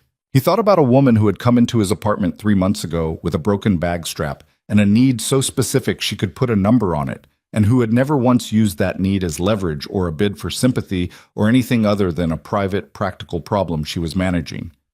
He thought about what she'd said in the kitchen. "I need you to know that I didn't do it because I needed the money to stay. I did it because she needed it." He went upstairs. He sat at his desk. He made 2 calls. The second call was to his personal financial manager. He drove to Bushwick that evening. He drove himself, which he almost never did. He had drivers. He had cars. The infrastructure of a man who moved through the city as a managed event. He drove himself in a car he'd bought 18 months ago and rarely sat in the front seat of, and he drove through Manhattan and over the bridge and into Brooklyn, into streets that got narrower and quieter and more residential, past the kind of buildings that have been holding people for decades. Not elegant, not designed, just solid and occupied and alive in the specific way of places where life is lived without managing what it looks like. He found Myrtle Avenue. He found the laundromat, closed at this hour, the machines visible and still behind the glass, and the building above it, 5 stories of brick that had been red once and had faded to something more honest. He sat in the car for a while. He almost left. He sat there and thought about the 14 ways this was a bad idea, and the 3 ways it was probably too late, and the specific absurdity of a man who had let 3 weeks of silence answer a question he'd never had the courage to actually ask. He got out of the car. The vestibule had buzzers with handwritten names on small paper slips. He looked at them. Brooks, 4C. The handwriting was clear and deliberate, the same quality of handwriting, he thought, that would organize a child's library book list. He pressed the buzzer. A long pause. Then, Through the small speaker, "Yes?" Her voice, even through the buzzer static. "It's Ethan," he said. He felt the inadequacy of that. "It's Ethan," in a vestibule in Bushwick, like this was the most normal thing. The pause was longer this time. Long enough that he thought she might not buzz him in. Long enough that he understood, waiting in the vestibule, that whatever happened next was entirely her choice, and that he had no argument to make against it if she decided to leave him standing there. The door buzzed open. He went up 4 flights of stairs that were narrow and slightly uneven and smelled of the building's life. Cooking, laundry, something that might have been cedar. The wallpaper in the stairwell was old and had been painted over at some point and was peeling at the edges, and the light fixture on the 3rd floor was doing something uncertain with its fluorescent bulb. Apartment 4C. He knocked. She opened the door. She was in a gray sweatshirt and jeans, no shoes, her hair down. She looked like herself. Not the nanny, not the carefully assembled person who entered his apartment every morning. Just Maya, in her apartment, at 8 in the evening, after what had clearly been a long day. Her eyes were slightly red at the edges, which he registered and didn't know what to do with. She looked at him. She looked at him for a long moment without saying anything, and then she said, "You drove yourself?" "Yes." "I can tell. You look disoriented." "I'm fine." "You don't drive." "I drive," he said. "I just don't." "I drove." She looked at him standing in her hallway. Then she stepped back and opened the door wider. The apartment was small. It was genuinely, practically small. A living room that was also a dining room, a kitchen visible through a doorway that was smaller than his pantry, a window looking out at the street, a bookshelf that was actively overfull with books organized in a system that appeared to be hers and was not alphabetical or by color or by any system he could immediately identify. There were plants on the windowsill, some of them struggling, one of them clearly not going to make it, all of them being kept anyway. There was a blanket on the couch that was the kind of blanket that has been used so many times it has become part of the furniture. It was warm. It smelled of something he identified after a moment as the vanilla thing, the hand cream or whatever it was, the thing that had been in his apartment for 3 months and was now here in its origin, stronger and more itself. "The surgery," he said. "This morning," she said. She stood near the kitchen doorway, arms crossed, watching him. "She's out. She's stable. They think it went well. They're monitoring her overnight." "You didn't go home," he said, "because she was here, not at the hospital. They made me leave at 7, visiting hours." A pause. "I sat there all day." He looked at her. She looked like someone who had sat in a hospital all day. Not devastated, but emptied out. The particular exhaustion of a long vigil. "I should have," he started. "Don't," she said. Not unkind, just clear. "I want to say something." "Okay." She stood still, watching. He stood in her apartment and looked at her and thought about what he'd been composing in the car and during the drive and during the 3 weeks before that, and all of it felt, standing here in her actual space, like the wrong version, like the managed version, like something he'd prepared so he'd have control over how it landed. He let all of it go. "I made you leave because I was afraid," he said. "Not of the board, not of Richard. I was afraid of—" He stopped, started again from the honest place. "I've been holding myself at a specific temperature for 12 years, and I told myself it was for Lily. That stability required it, that she needed a father who was functional and present and not broken." He looked at the bookshelf, at the struggling plants, back at her. "And then you walked into my apartment and you didn't do anything dramatic. You made bread and you took Lily to a library and you told her it was okay to cry and you paid attention to things I'd stopped seeing and the temperature changed and I didn't know what to do with that except be afraid of it." Maya said nothing. She was very still. "I sent you away because you reminded me of what I was missing," he said, not in an abstract way. Specifically, "You reminded me that I used to be a person who went to places with red doors and ate with both hands and laughed at the wrong moments, and then that person had everything taken away and rebuilt himself around the absence. And somewhere in there I looked up and my daughter was 7 years old, and she'd learned to be invisible in her own home. He stopped. The words had gotten ahead of him, and he let them. You didn't break anything in my house. You just showed me what was already broken. The apartment was very quiet. I'm not telling you this to ask you to come back, he said.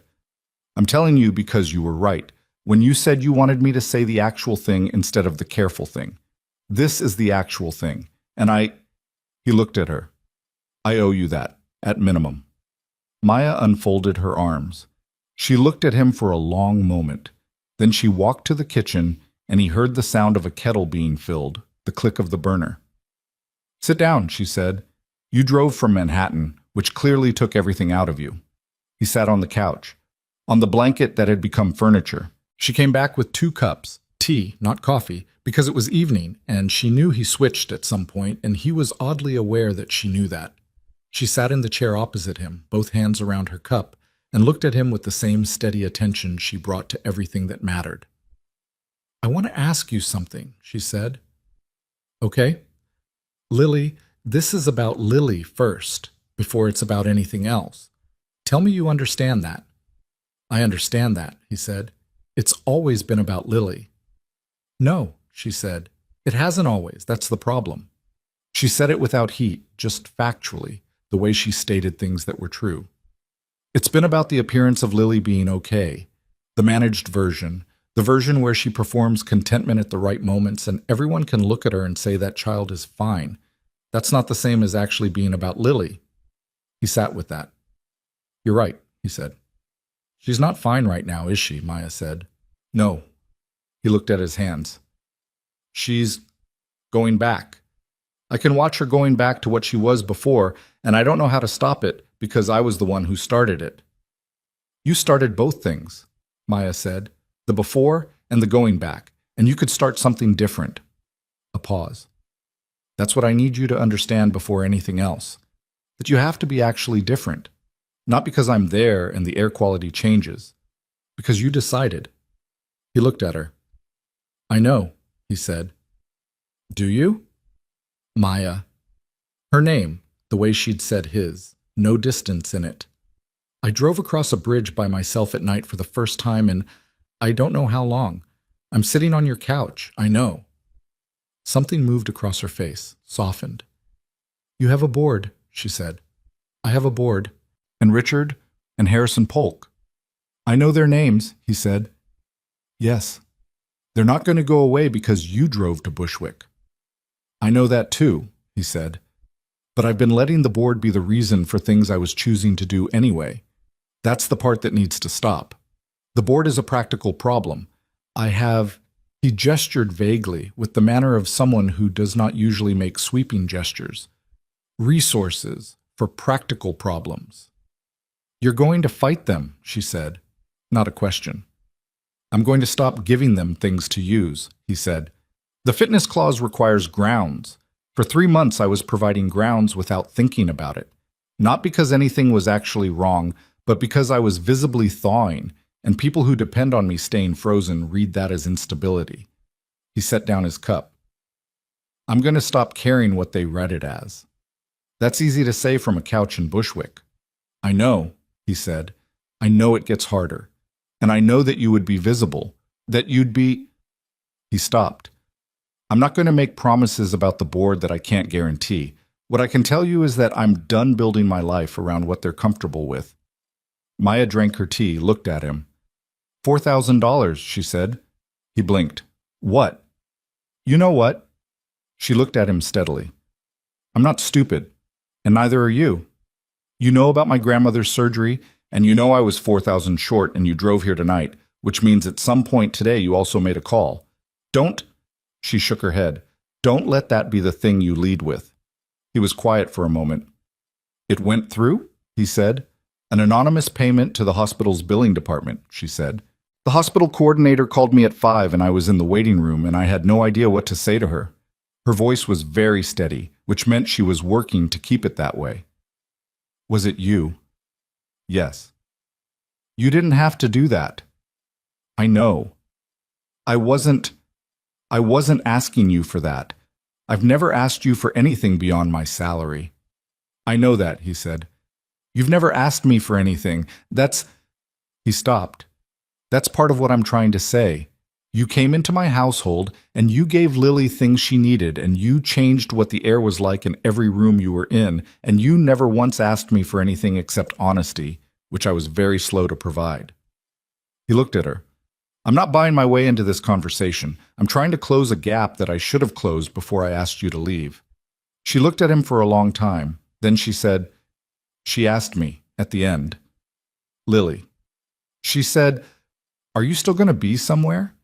And I said yes. Bushwick, same place. She paused.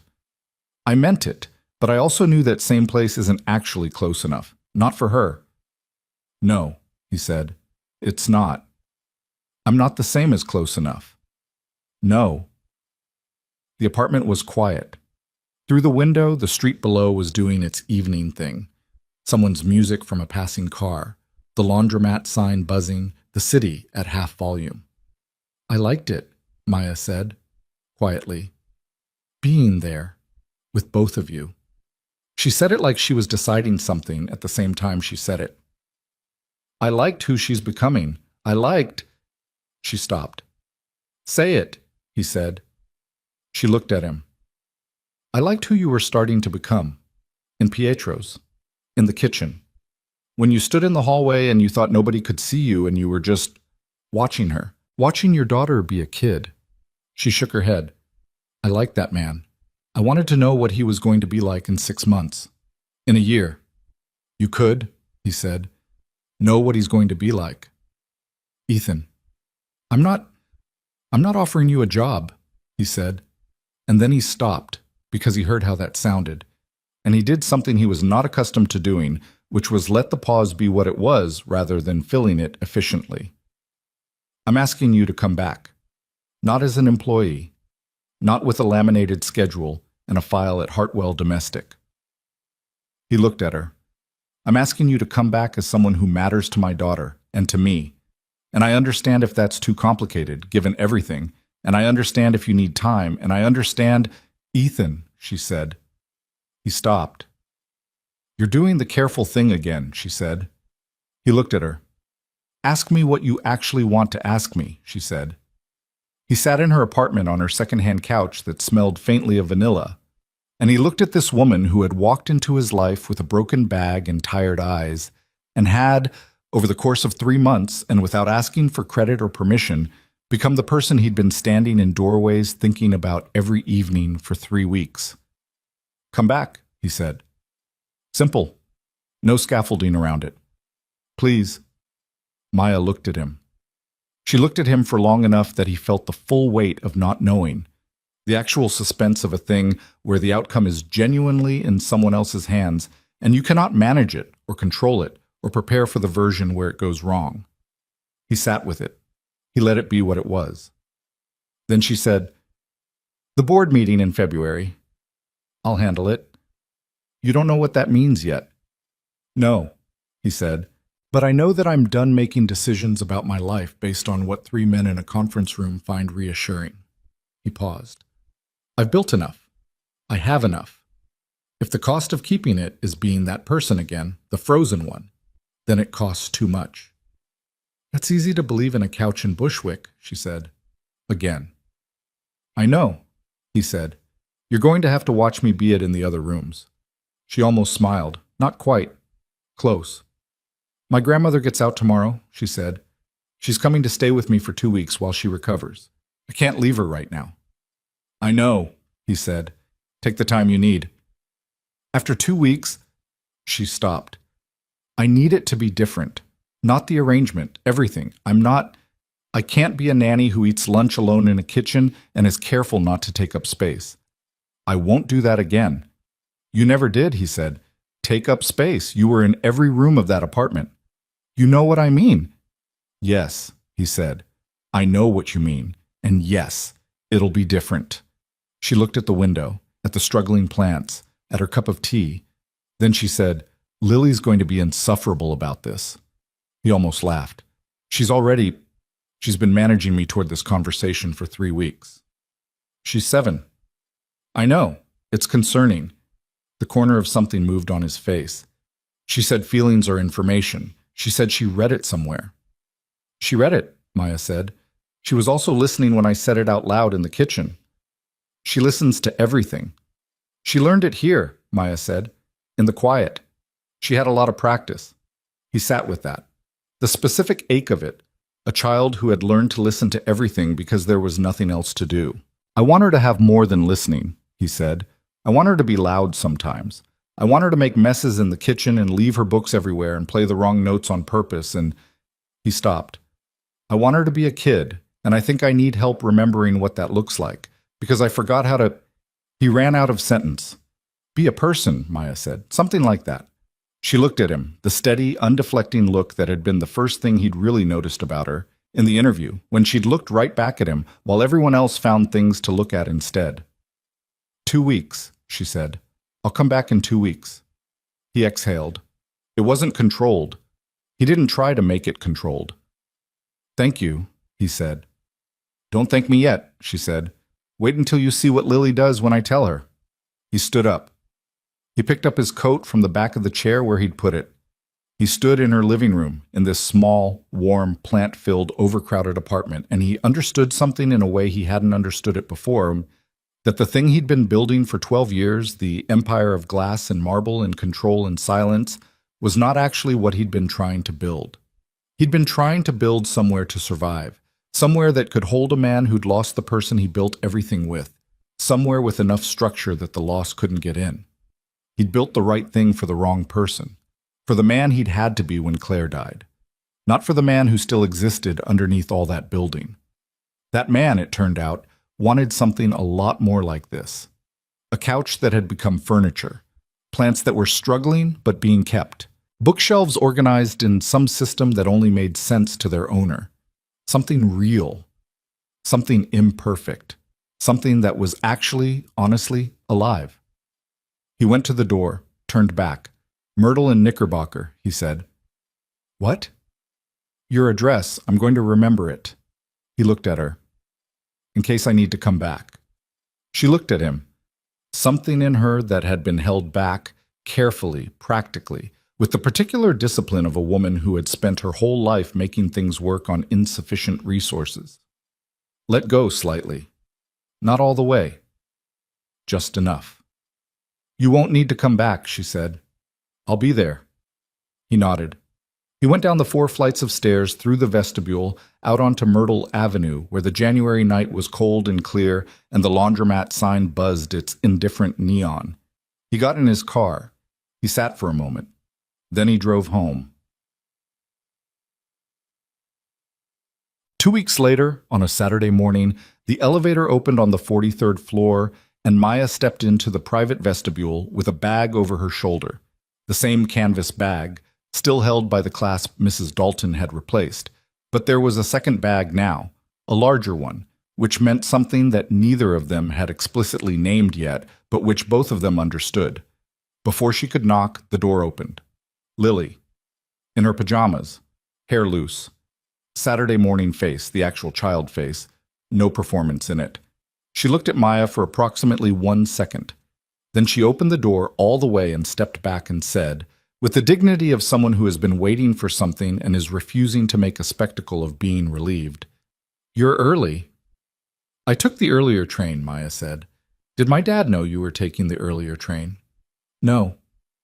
"So he doesn't know you're here yet?" "No." Lily absorbed this.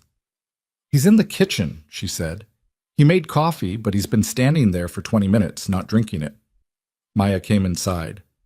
The apartment smelled like coffee and the specific January morning quality of winter light coming through floor-to-ceiling windows. The marble floors reflected it the same way they always had. The artwork was still precisely placed, but Lily's books were on the coffee table, spread open. Left there from last night, she'd been reading and gone to bed and left them because she was coming back to them, and that was what you did with books. You were coming back to. It was a small thing.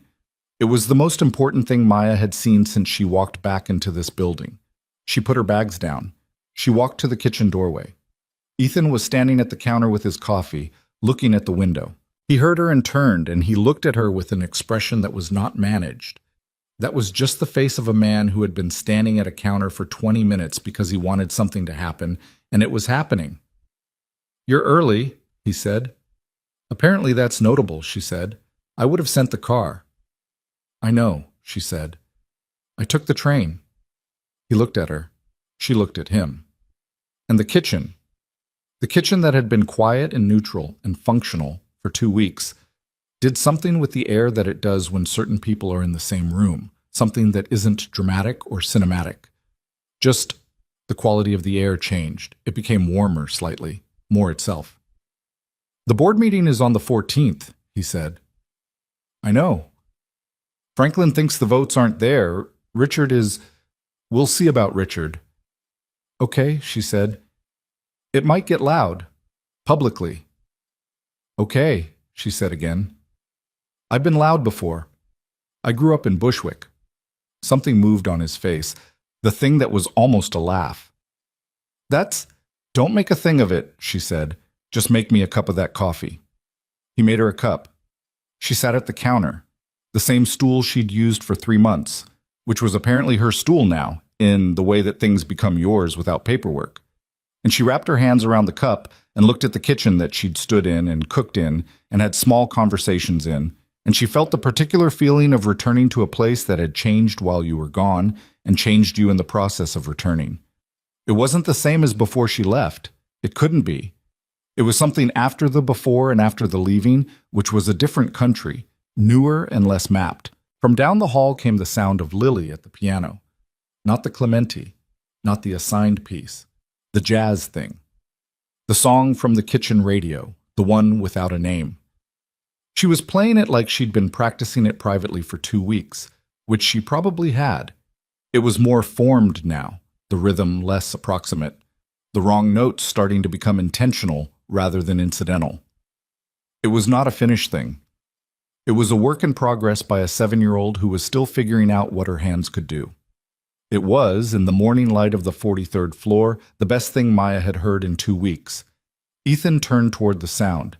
His face did the thing that she'd catalogued months ago, the almost laugh, except this time it got closer than usual. This time it broke the surface, briefly. A real sound, small, unannounced. He looked at her. She looked at him. Neither of them said anything about it. This was the part that nobody tells you afterward, when things resolve. Not the dramatic moment, not the drive through the rain and the things said on couches, but the morning after all that. The ordinary morning where everything is still imperfect and the board meeting is still in 2 weeks, and the wrong notes are still wrong, and the plants on the windowsill in an apartment in Bushwick are still struggling and might not make it, and none of it is fixed, none of it is finished, and all of it is real. This was what she'd come back to. Not the resolution, the ongoing. The coffee was good. Mrs. Dalton's brand, the right one.